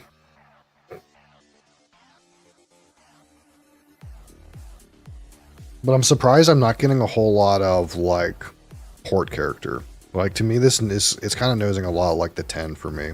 But I always say that. I'll say like, oh, this noses like the blah blah blah, and then I'll go pour that and do a side by side, and I'm like, oh well, I'm an idiot. But I'm not getting a whole lot of like rich plum or whatever right off the rip. Not like the red fruit, not like the like salty toffee, darker toffee. Now there is something that you could get into chocolate with this, and maybe that's kind of maybe port barrel, but although it has been my like experience though that with port barrel whiskeys that sometimes the neck pour is not the most porty. Like sometimes like if you open a port barrel whiskey like this is, it might take 2-3 months open before you really get more of the red out of it. But that's just my anecdotal experience. I've had a couple port barrel whiskeys, like especially the Glenglassaugh Port Soy, where it took about 2 months before that thing started to really show the port in it, and now it's like clear as day. But of course we know Ardbeg is pretty strong in its own distillate character, so. Alright, here we go. Ardbeg Spectacular Phenolic Phenomenon. Thank you, Mr. Cap. I appreciate you. Thanks for your support. This is for you.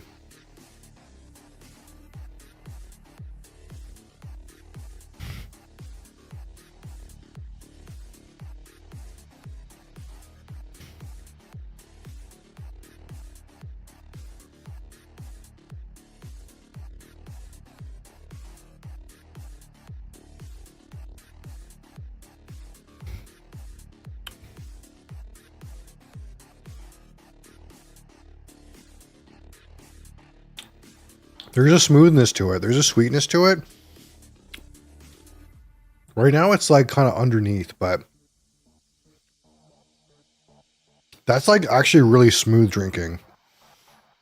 Like there's kind of like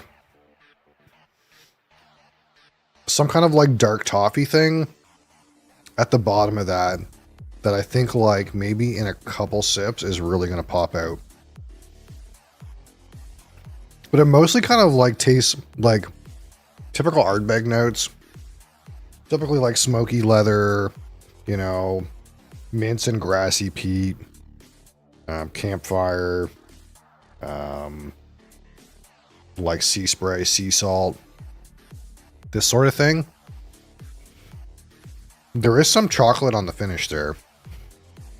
Like maybe a little bit more than normal.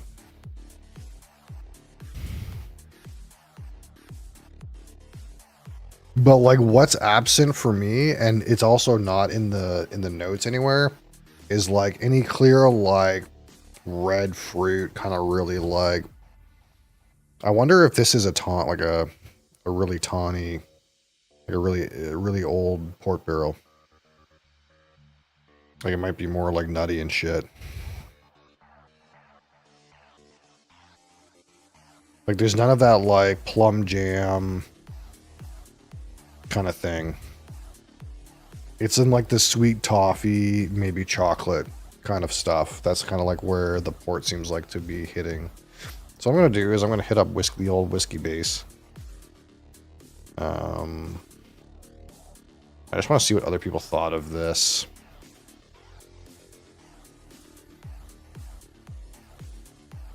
Because as this is like on the neck pour, there's no like red fruit notes on this. And I'm just curious if other people are saying, ah, yeah, plum jam and shit. And I'm like, what?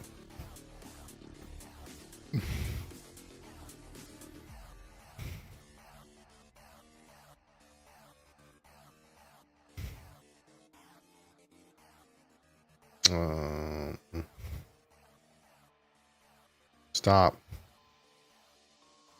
Why are you being shit? That's a nice timeline about the distillery. I don't care.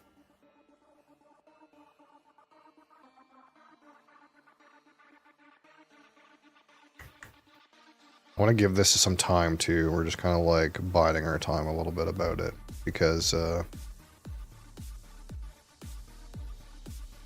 think the more that we give this, the more like port stuff we'll get out of it.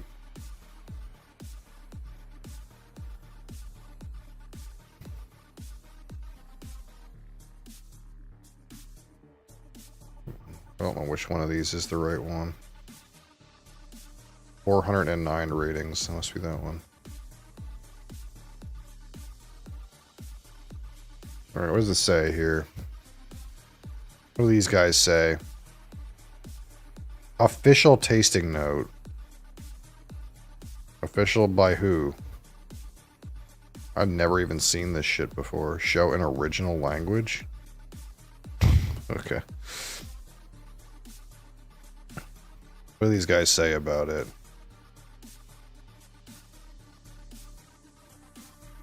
Dark chocolate, mint, candied fruit. See, I don't get this.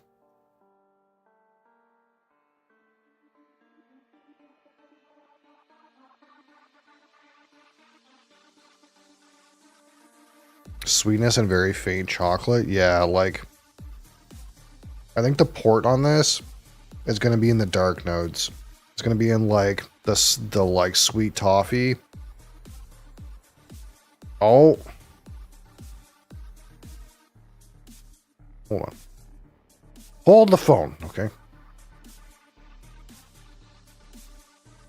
That needs to sit. That needs to sit for a minute. Hold the phone, okay? This needs to sit for a minute.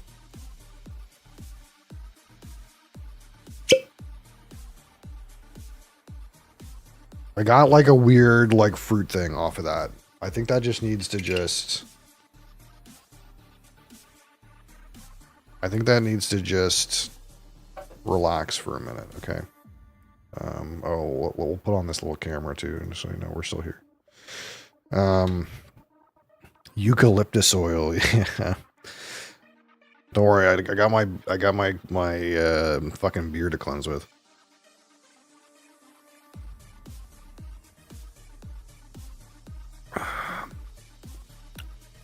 But yeah, that's the thing about heavily peated whiskeys like Lafroig or Ardbegs. It's like the distillate is so pungent, especially on whiskeys that are not very old. We're saying like, especially 15 years and less. That those distillate notes are going to overpower a lot of what you do to it, right? So, you know, if you have a Lafroig that's not particularly old, you know, whatever barrel you put that to, it's going to taste like Lafroig. It's going to taste like Ardbeg. And I think to a certain extent, like, to get more of the barrel out of this, I want to kind of just leave it for a minute. And see if I can get some more like weird fruity things. Because I'm kind of expecting like the port barrel to do some like richer sweetness, toffee, maybe chocolate thing. Kind of similar to like maybe like a first fill Oloroso might do. But I think there's more of a chance that you can get more like plum jam sort of notes that you don't really get on Oloroso. Oloroso ends up with more like the dried fruit raisin thing. But yeah, the official note, I don't know why these are official notes. I guess Master Blender Gillian McDonald gave these notes. He says lavender, vevet. I don't even know what this word is. Okay, like I'm maybe I'm too poor. I'm unsophisticated enough to not know what this is. Vetiver fragrance. Vetiver fragrance. I don't know what that is, I'm going to be honest. Lavender, frankincense, leather, wax. Oh, I don't know about wax, brother.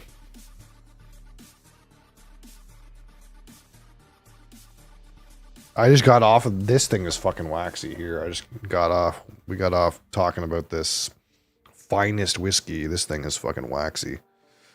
You want a fucking waxy whiskey? I don't know about this being waxy.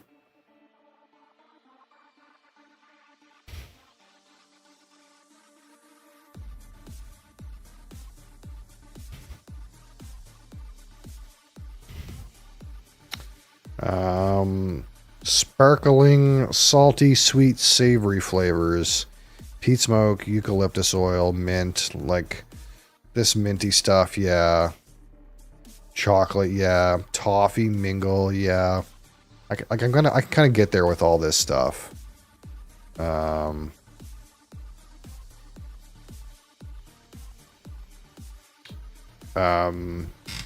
you have the sherry.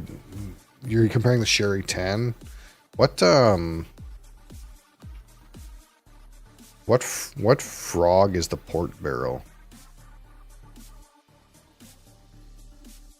Is it Carchus?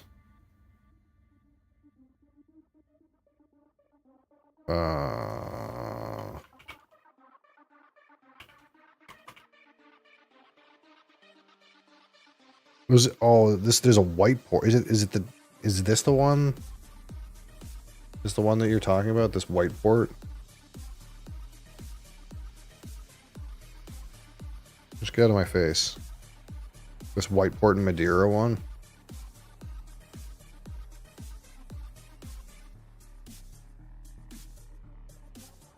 Or is it just port?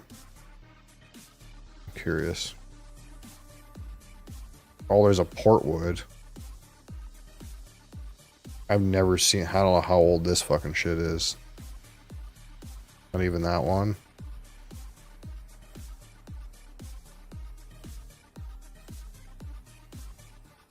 Lefroy Portwood. Wait, is there just a regular Portwood?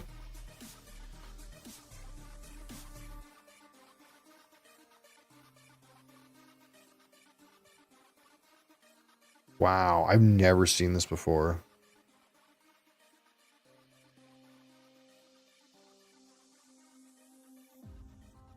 I've never ever seen this before. I didn't know this existed.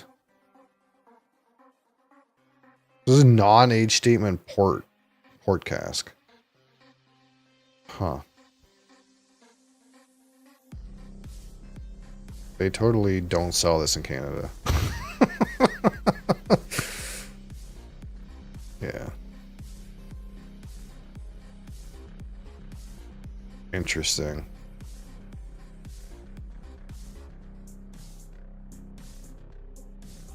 I didn't like the Sherry 10, if that's the one that you're comparing to.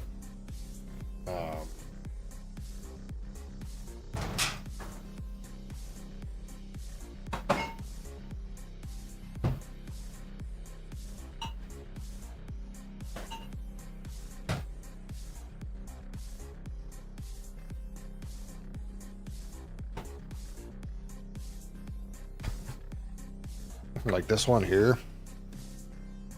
This Sherry Oak 10. This was like not it for me.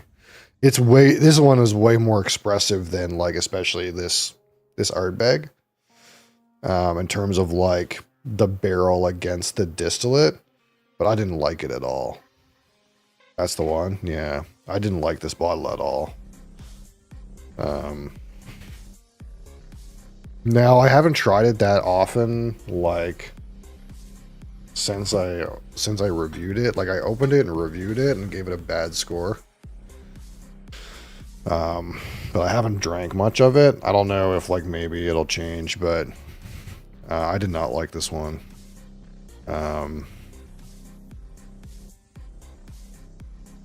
I kind of found it like muddled and messy and like really just, I would rather just not have the sherry in it. That's kind of how I felt about it at the time. But this is way more expressive, right? Like by comparison to like the amount of change this makes or even this Smokeaverse makes against the regular profile of an Ardbeg. This is like a way bigger change. Like it's way more transformational. What flavor does sherry give? So like typical like sherry notes are like nuts, dried fruit, but you can also get it like sweet syrupy flavor at the bottom or like toffee. And you can also get like chocolate and tobacco notes, especially on the finish. So with Laphroaig, I feel like it like combines with like the medicinal note and gives you like a cough syrup thing. Like this was like super duper cough syrup to me, if I remember right.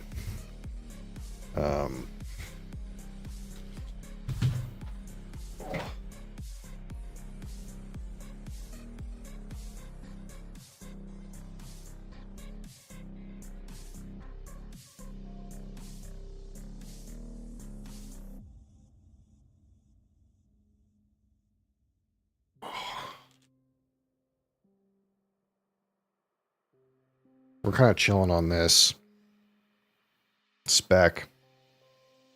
It's like really woody right now. I'm kind of hoping this will randomly develop some weird port notes on the nose. That's kind of like what I'm waiting for that. I'm waiting for that to do something. Because I kind of got something, and I was like, oh, maybe this just needs to just relax for a minute.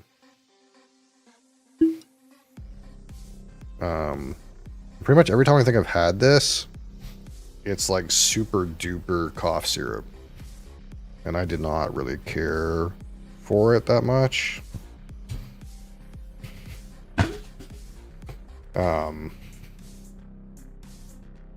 Now the port wood that I see like doesn't have an age statement. So this is 10-year age statement, this one. I'm curious if like the port wood is younger, which would make like the barrel less obvious. More subtle. And this is also colored as well. This one. Depends on the sherry. Yeah, I guess that's the other thing that's true too. When we talk about ex-sherry barrels, unless it's said otherwise, at least I just assume it means Oloroso. I mean, probably when you say ex-sherry, it's Oloroso, unless you mean like, unless you specify, oh, this is, you know, a different kind. But yeah, dried fruit, nuts. You can get some like sweetness and toffee in there, and especially like tobacco and chocolate on the finish. But like dried fruit and like, to me, raisin is like the big one, but sometimes you don't get raisin at all.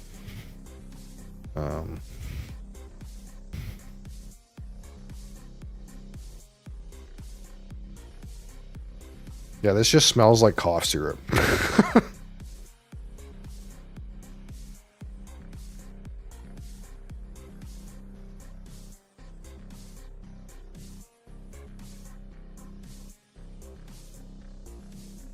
Like it's way more, it's like so medicinal too. It's like the iodine, like that Lefroy iodine peat note, and like the like dried fruit sweet like raisin note are like just muddled together, and it just smells like cough syrup. Which I'm kind of okay with. Like I'm down with like that's like part of the cocktail. But with this, it was like it's like the whole drink. At least that's what it felt like. I'm pretty sure I'm just nose blind to campfire at this point, so that's probably why I don't get much else, but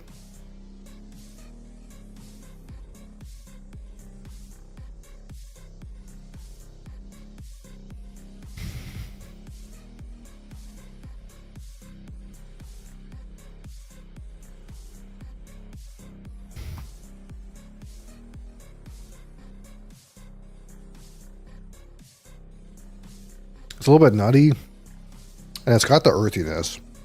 Like it's got the like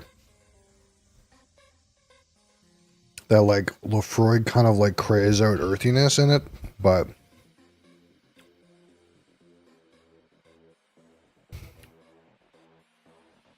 this just makes me want Lefroy.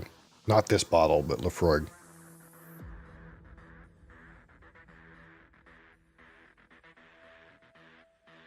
I don't know. My problem with this one is it's like cough syrupy, and like the sherry to me gets like muddled in all the other notes and kind of like makes it all mucky, makes it a mess. It's like sludgy or like clumsy almost. I don't know. It's not my favorite. And I gave it a bad rating for that reason.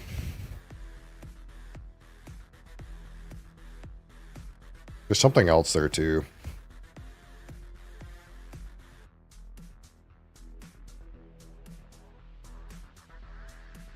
I've been craving a heavy peat like Lagavulin.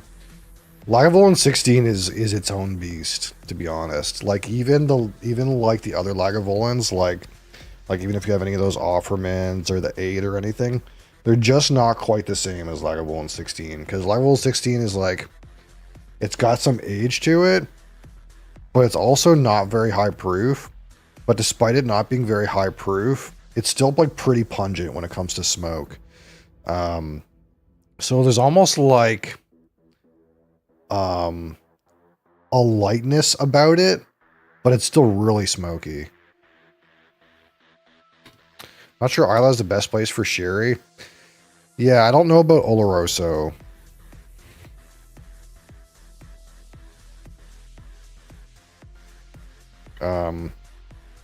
I'm getting a little bit of like protein. That's the one thing I like about Lefroy is like, they always tend to get me eventually into the like the protein bacon like nose. Even this shit one.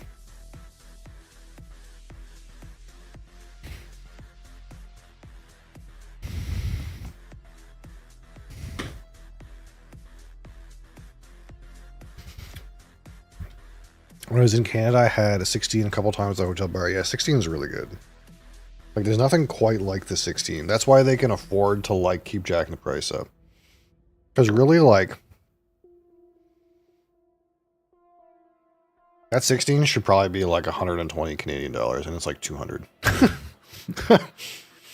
It's, like, to get a 16 in my province, it's 185. Even though I'm pretty sure in the US you can get it for like less than 100 if you get a good price.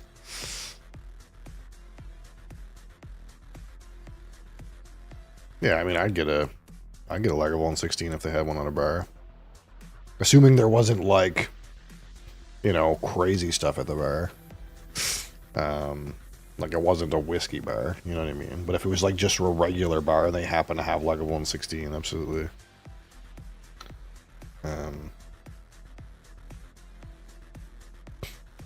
Anyway, this thing.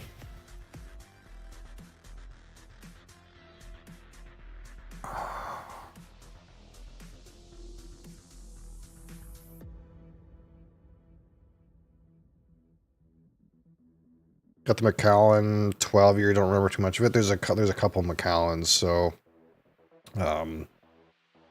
typically when you just say Macallan 12, it's like the Macallan double cask. But there's also one that's sherry only. There's a sherry oak one too. The sherry oak is usually more expensive. And there used to be a triple oak. What was the other barrel in the triple oak?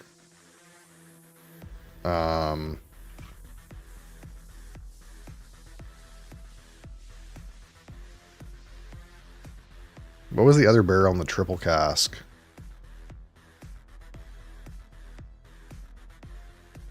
They don't have these anymore, but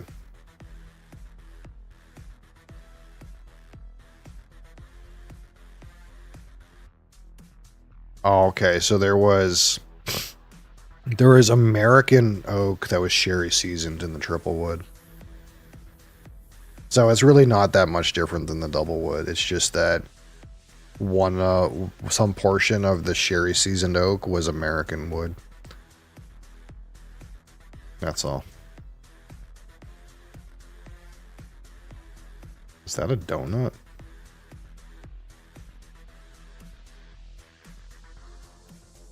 Man, they got me with the donut, dude.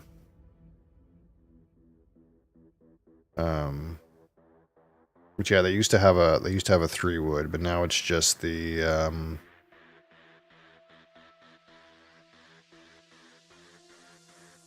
how do you use this website? Wait, is this what it looks like now?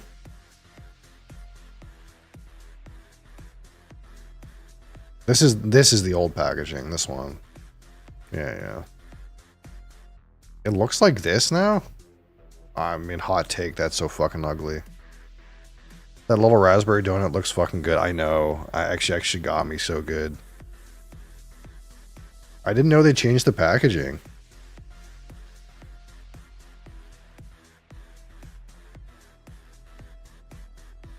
Wait. Do they not have bourbon in this anymore? Wait.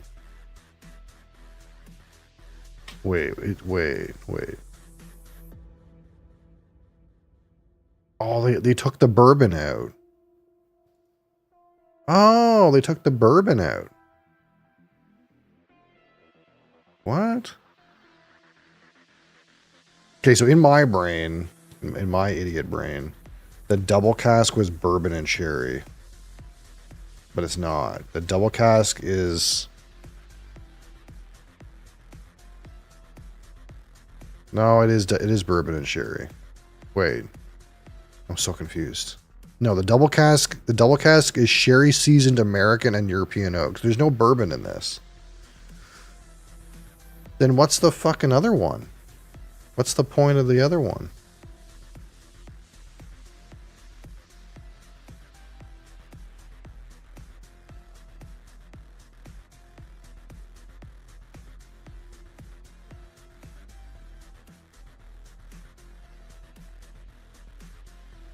Wait, so, okay, I'm bamboozling myself.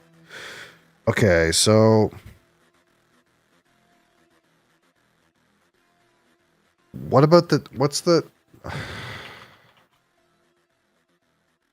What the black box, you know, what's the black box?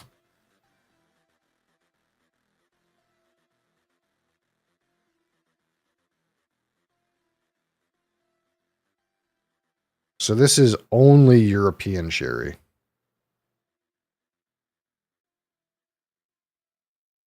Okay. So the sherry oak is only European wood. And the double cask is American and European, but it's still both sherry seasoned. It's not ex-bourbon barrel. So they didn't put bourbon barrel in this until since the triple oak. The triple oak had bourbon barrel. I thought they went from triple oak to double oak being bourbon and sherry, and then the sherry oak was sherry exclusive, but it's actually not. The sherry oak is just European oak. And the double cask is European and American both sherry seasoned. Oh, God. What the fuck are you doing, Macallan?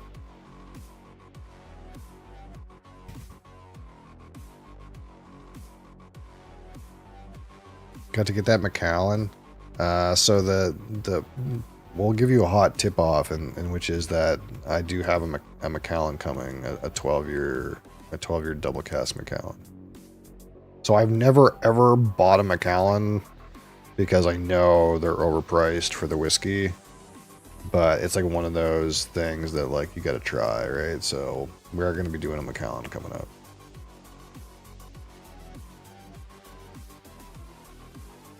It's like Colina basically with more whiskey and less novelty mixers. Less novelty mixers, but you still have a shit ton of mixers. My mixers is like, I have a green chartreuse, I have a Jägermeister,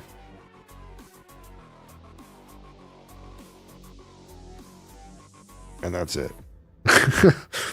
Unless you count gin.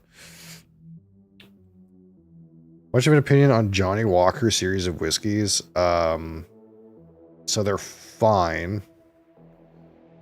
The problem is, like, it depends on what you're trying to get out of the experience, right? So, for example, I would not go buy a Johnny Red and drink that neat. You probably are buying a Johnny Red because you want to put scotch in something. And when you take something like Johnny Red, you can have an expectation of what that tastes like. It tastes like pretty much generic blended scotch. So when you make like your cocktail and it calls for like a scotch, like Johnny Red can be your scotch, right? Or Johnny Black if you want to upgrade a little bit. But like Johnny Black is perfectly suitable to drink on its own. And that's one of the things that, like, you know, we don't get too snobberific about the situation. Like, I don't drink too much blended whiskey, but if you know Charlie McLean, you're not going to question his opinion. And Johnny Black is Johnny McLean's favorite, like random sipper, right? Like, you know, the guy who's the whiskey authority in the world, when he just is like after supper and wants to just have a whiskey and not think too much about it, he drinks Johnny Black because it's good at what it does. It's just kind of a slightly smoky, smooth scotch, 40% alcohol. It's nice to drink. But you're not trying to like get a bunch of like nuanced things out of the experience, right? You're not trying to like necessarily pick at subtleties in the experience. You're kind of just enjoying a smooth drinking, slightly smoky Scotch whiskey that's got some tobacco elements, right? So the problem is, like, when you start to ratchet up the price past black, like probably green's a good value. But if you go to like, you know, higher up, like the 18 or the blue, like what tends to happen is you're paying a very premium price for a whiskey that's not going to deliver necessarily on that price in like complexities, right? Like it's not really going to deliver on nuances in the way that like a single malt scotch of half of the price is going to give you. So I think it's like one of those things where like blue is priced in such a way that like it's a rock star price for like a smooth random drinking scotch, not so much like a, you know, a thoughtful experience that a single malt whiskey might be. So I think that's just one of the things you have to consider when you're talking about, especially blended whiskey that has grain whiskey blended into it. At the end of the day, Johnny Walker Blue has no age statement. There's only so much like nuance you're really going to get out of the experience. Not that that's not a good product, but you're probably paying way too much for the like experience that you're getting. because they're made to be like smooth, easy drinking whiskeys for the most part. They're not going to have like poking edges or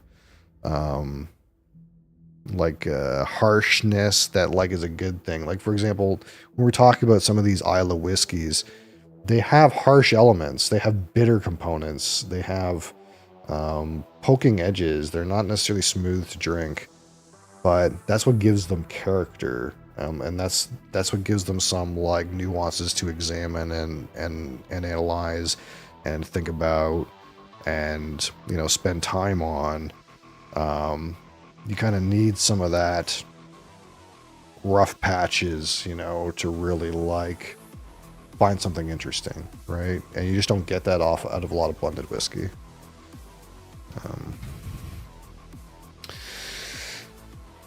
Gotta try Macallan just because, not mad I did, but also it's not on the reg shopping list because of value. Yeah, the value is terrible, but we're gonna try it anyway. I tried Johnny Black as a college student. Only remember mixing it. It's a great mixer. Yeah, absolutely. But it's like Johnny Black is like.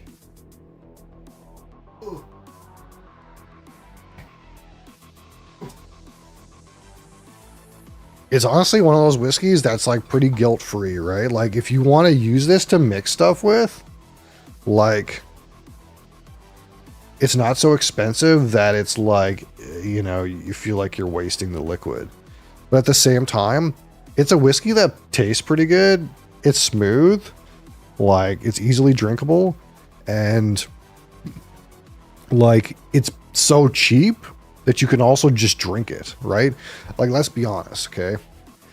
Like, we were just on BSW, okay?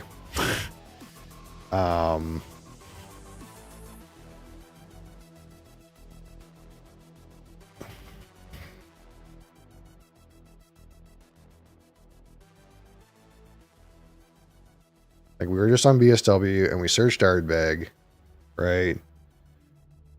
You know, like this is, you know, I have Corey Vrecken, but this is still like not like, you know, a zero amount of money, you know, like this spectacular that we're trying today, you know, this is what they price it at, right? This is not like something where if I drink the whole bottle, it's an inconsequential amount of money, right? But you can kind of like you can like pretty guilt-free drink this stuff. You can get a 175 of Johnny Black for 90. So you can get more than twice the size of this bottle for half the price in Johnny Black. Like, you can drink that stuff and not worry about it. That's like part of the appeal too, is it's pretty good. Like, considering the price, you can use it to mix, you can use it to drink straight. You know, there's nothing wrong with like enjoying drinking blended scotch. There's nothing wrong with that. I mean, if you're feeling spicy, get the Squid Games edition, whatever that is. That double black price is a shame. This one here, it's like twice the price almost. I've never had the double black. Is that any good? I'm pretty sure they just like matured in deep charred old oak casks. I'm pretty sure, do they just re-char a fucking refill barrel and dump it in? Is that what this means? I'm gonna have to buy this and do a head-to-head. I just remember peat for the double black. Oh, there's no way. It's super peaty. I think it's just the same whiskey, except it's matured in deep charred old oak. Whatever the fuck that means, really.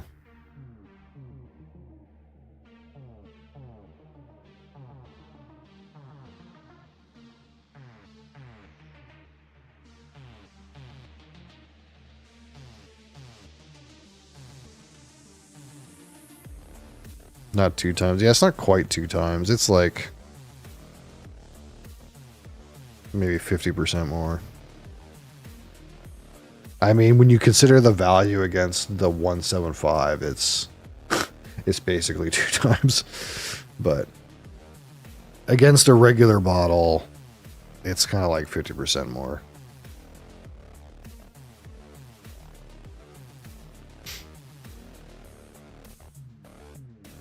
What was that? Gold black or something? No. It's double black, but it's a mini, so it looks weird. Yeah, they don't have great sales on here recently. I don't know. I don't know what's going on over there, but the sales haven't been the best, you know. I try to look for like ones that are at least 30% off to like really make it worth, but nothing on here has been too exciting recently.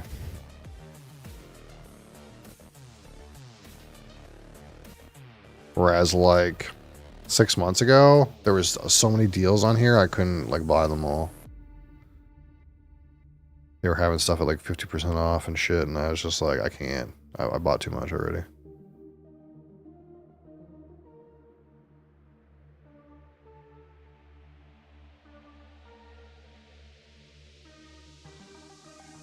Johnny Walker doesn't appeal to me as much. Yeah, I mean, he doesn't have to. You can go to other, there's other blendeds too. You can get Collins Bane, the Chivas Regal, where we were talking about this one time he came in here and he told me that the notes of this whiskey reminded him of his brother's Honey Nut Cheerio breath or something like that. And I was like, oh god. Or what was it? Honeycomb cereal, that's what it was. He was like, my brother used to eat honeycomb cereal all the time. And then he would breathe in my face, and that's what it tastes like. Although I really, I didn't hate this, this one here, the Chivas 15 cognac finish. I actually didn't hate this one. I thought it was pretty good for 40% alcohol, to be honest. Like, not actually bad flavor impact. Try Compass Box. Yeah, that's actually something that I'm like kind of tilted that they don't really have that shit around here anymore. It used to be I could get Compass Box, and recently, like, they just don't have shit. It's like, I think ever since they sold the company, the distribution's been dog shit or something.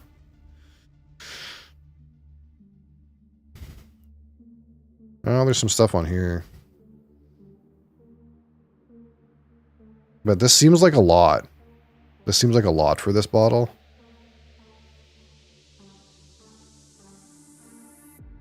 In my brain, this should be like, maybe like $60. I don't know why it's so expensive. And like these new ones, these new special ones are fucking insane. You know what I mean?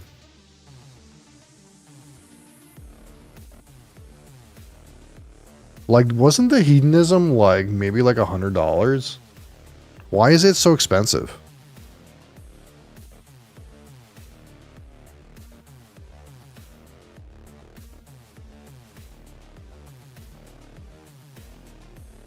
Yeah, like, see this is what I think the hedonism is supposed to cost. Right? This is the old one. But it's like, ever since they like sold the company, like they're just jacking the price up. This is what it costs now, I guess. Fucking twice the price. And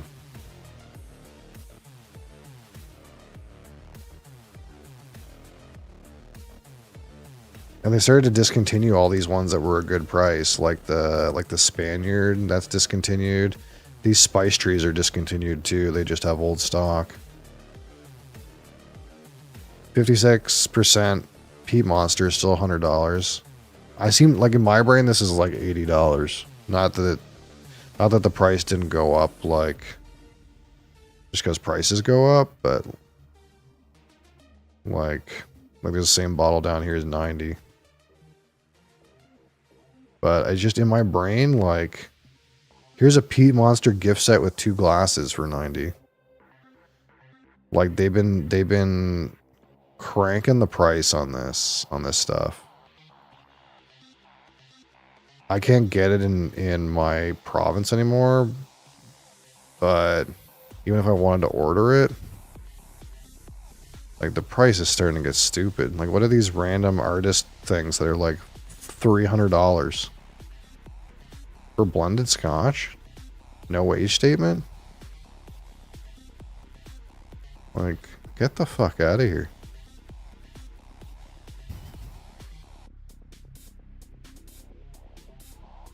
Really? Is that the bottle? God, that's ugly. Is that it? Dear God.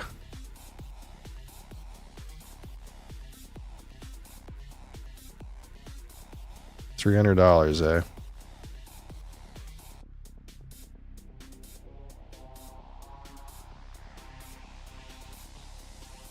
I don't know. I don't know about that. What's this one? That bottle will stand out on the shelf.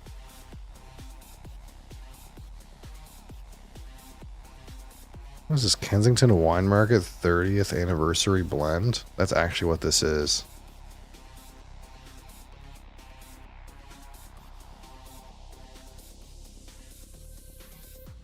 So it's a 17-year-old. It's a mix of 20 Colilla, 20 10-inch, 19 Mortlock, and 17 Ardbeg.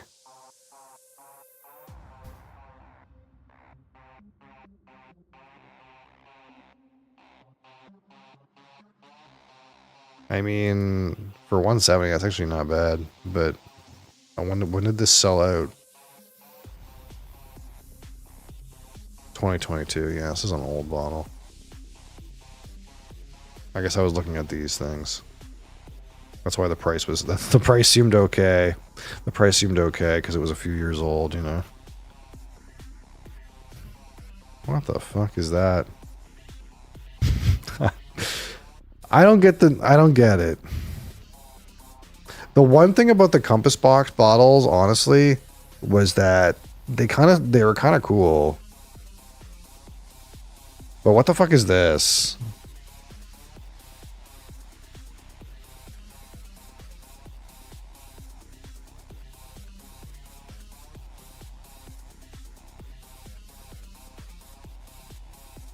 I don't know.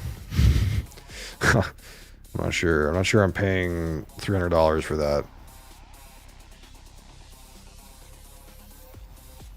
Anyway.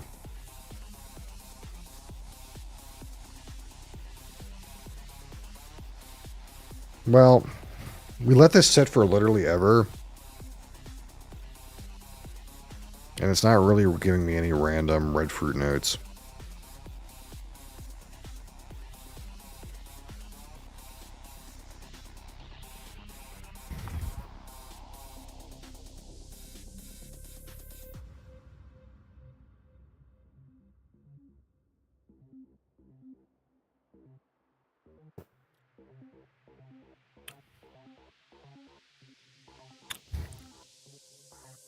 Like the palate definitely has like a soft sweetness to it. And it's definitely like chocolatey on the finish. I like the biggest notables, I think, from this spectacular. I wouldn't use the word devilishly sweet. I guess it's devilishly sweet for Ardbeg. It's definitely got a bed of like some kind of like dark toffee / dark syrup thing. And the finish is pretty chocolatey.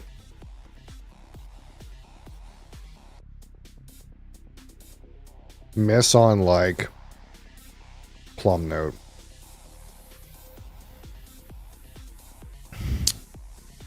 I see Chivas and duty free, but never thought about trying them. Yeah, I totally missed that comment.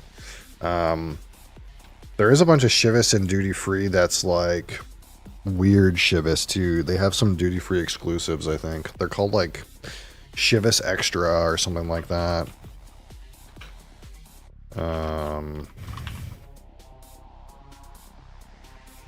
These things here. Like these things, they say extra on them. I think these are all duty free. There's like a tequila cask, a rum cask, a sherry cask, and a rye cask. I think these are all duty free things.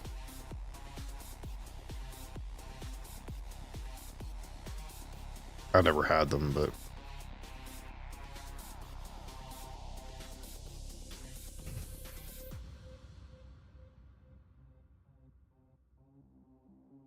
was that about the beer cask whiskey? Was just your run-of-the-mill whiskey, no hops whatsoever? Yeah. It's probably pretty hard to get like a beer cask to really slap. Like stout casks, you can get that creamy note for sure. I've definitely had that before, but I've never had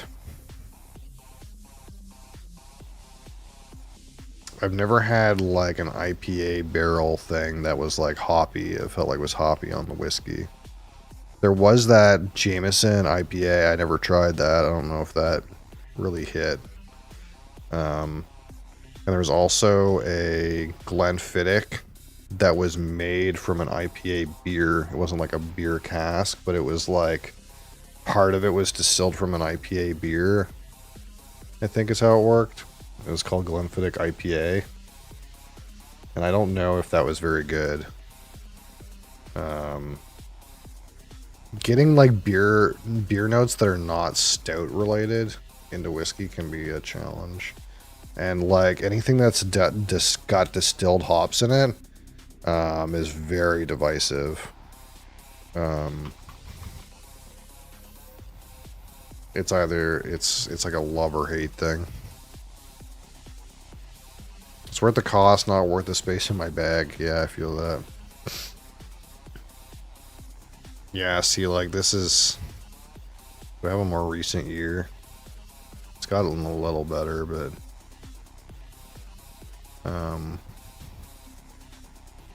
This thing has never had a high rating.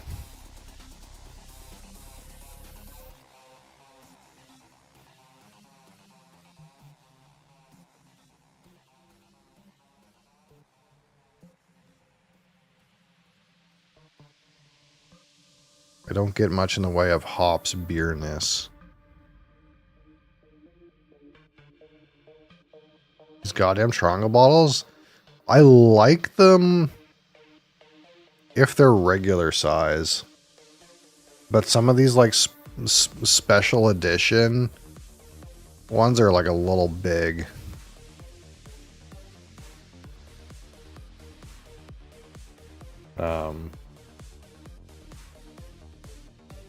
I think the only one I have like that is the Project 20.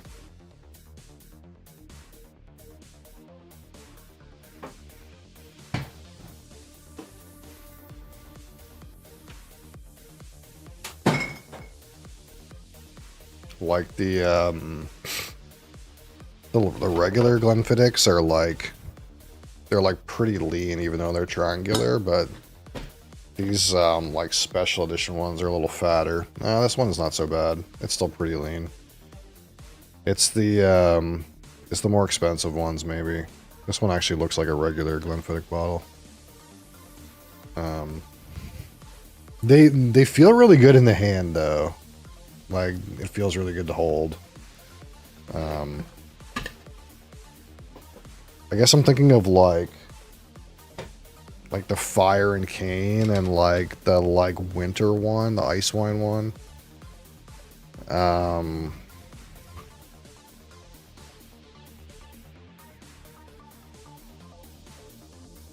Where they're like kind of fat.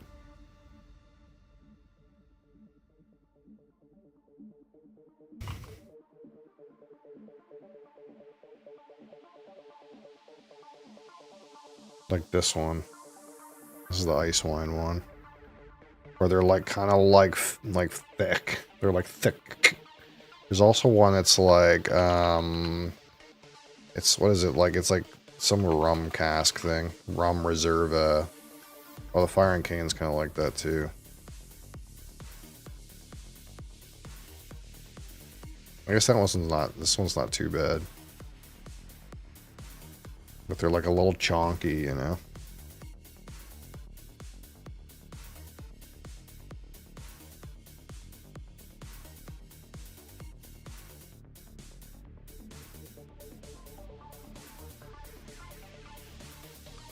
I wanted to try this one, even though I'm pretty sure this has really terrible reviews.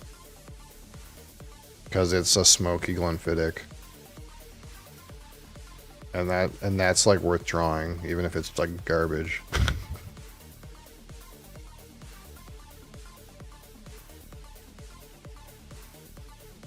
Yeah, this is the best batch was rated what, 84?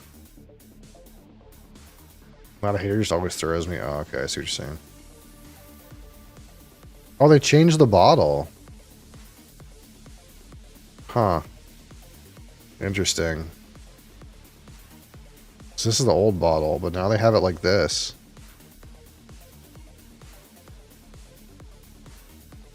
This is like half peated Glenfiddich, I think is what this is.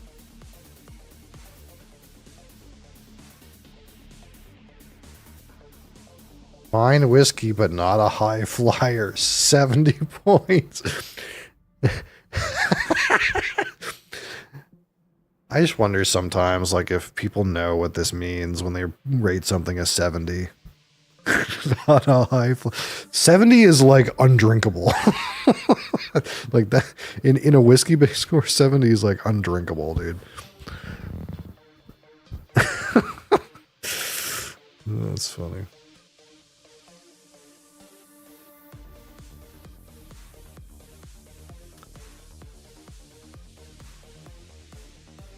Dark rum finishing. Yeah, that would be like really like on the molasses.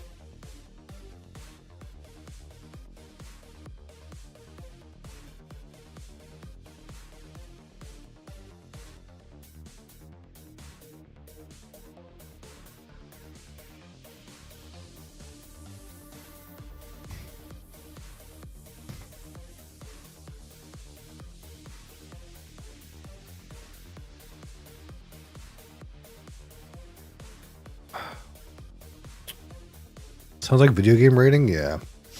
Well, that's why, if you notice that when I do my numbers, I use the whole 100 when I do my numbers, and it's for that reason. Is because I find that annoying.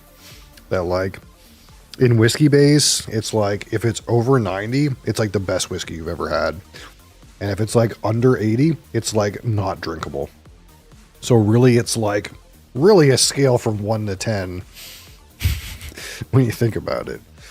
But I've rated whiskeys obviously as high as 90, and I've rated whiskeys that are really bad, like as low as 35 or 38. And if you look at my energy drinks, the highest energy drink I ever rated is a 74. And the lowest energy drink I ever rated is like a 22. Because to me, it's like 50 should mean it's average. You know? And for some reason in most people's brain, when you think average, you think that's not good. But like realistically, most whiskeys should be average or around the average.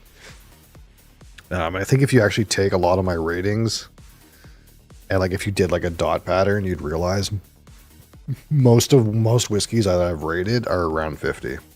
They're like slightly below 50 or slightly above 50. And some of them are truly terrible and some of them are truly good. But everyone wants to be like, oh yeah, this is good. You know? It's like human nature to be like, well, this is better and better, you know? You know, I didn't spit it out, so it must not be... For some reason, people think averages means bad, I think, for some reason.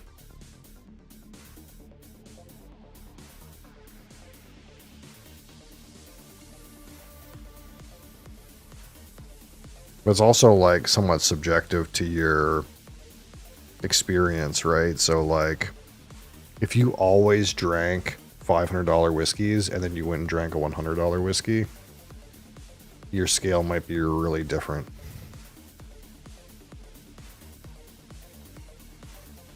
Gotta go to bed, you know, I'm about there, man. I'm about there.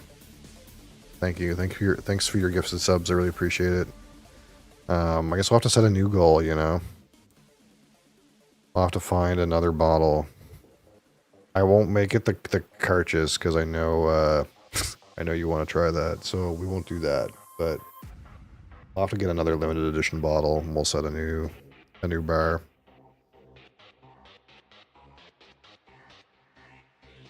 I want to know what the rating is on the scorer's scale. Yeah, exactly.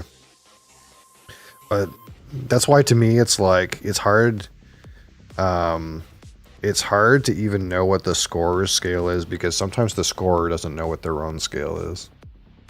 You know what I mean?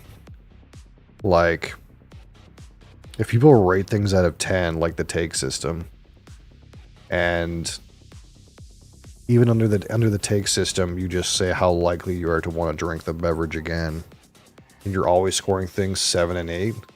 7 and 8 is average. So really 7 and 8 is like 5.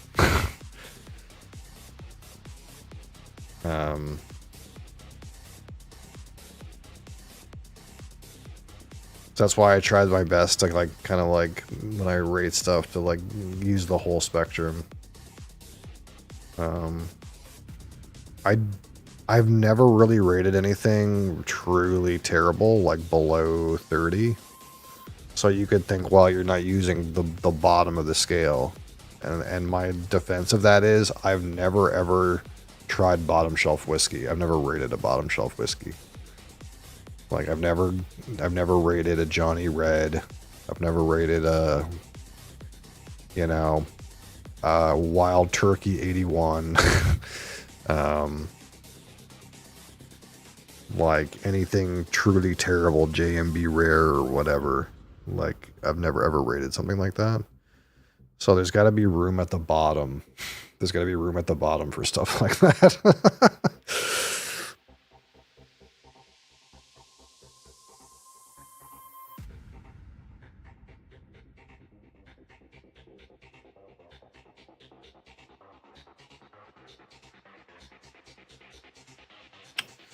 Okay, well, we got some async we can do. What's going on in this game? Not a whole lot. It's a pretty sparse board. Pretty sparse. I guess I'm going to take a pirate ship. A pile of shit. No benchmark? I've never had benchmark. Where does benchmark come from? Isn't benchmark like... this is the wrong browser. Isn't benchmark like a Buffalo Trace product or something silly like that? Or is it a Beam product?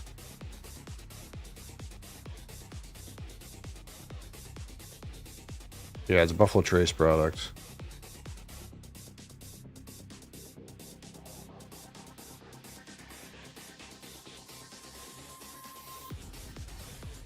Yeah, they don't really sell that shit here. Rye recipe, Buffalo Trace product. Is it the same recipe as, it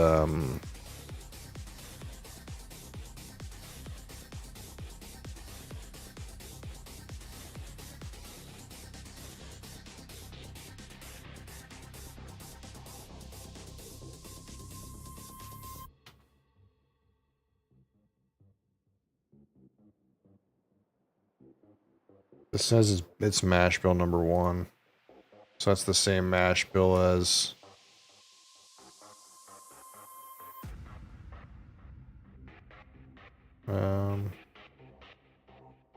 Same mash bill as Eagle Rare, Stag, E.H. Taylor, and Buffalo Trace.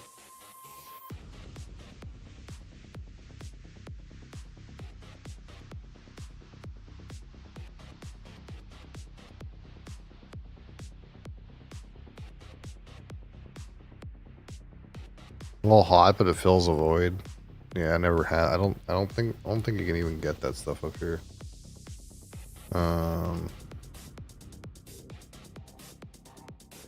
Well, you probably can't get it at all right now because unless it's in Alberta.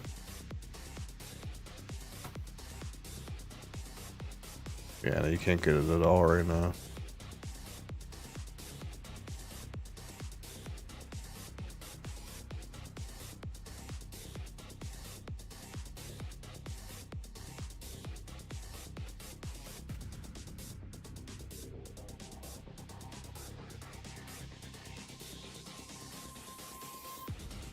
That's what some people think, though, is like, well, if you just buy Benchmark, that's like buying, you know, it's like a poor man's E.H. Taylor, you know? By law, I mean very.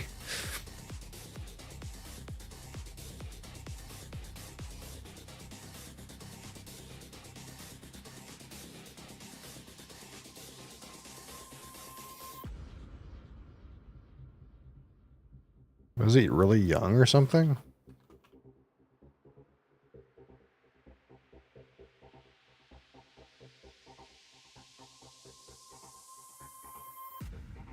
Oh, it has an 8 on it, but it just says number 8. It's like fucking number 7. I see. I see what we done.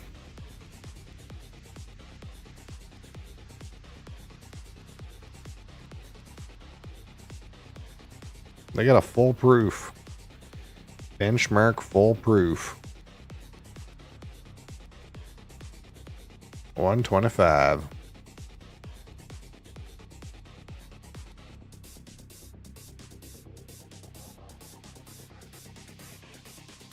What is this?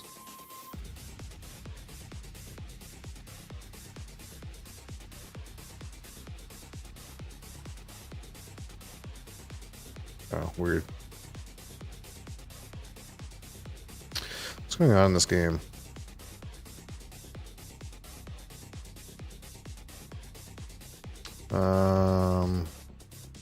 Sure, I'll take some Zeppelins.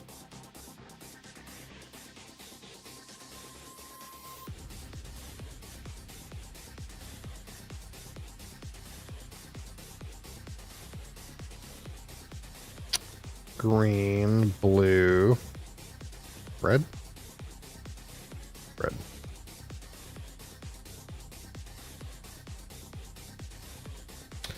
Alright, friends. Thank you guys for watching. Thank you guys for being here. This exceeded my expectations. I don't normally stream at this hour. I was going to play a game of Terraforming Mars, and I just turned the stream on, so that was cool.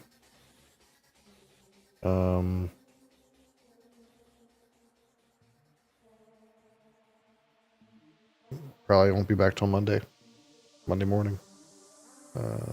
Hope to see you guys then. And until next time. Peace!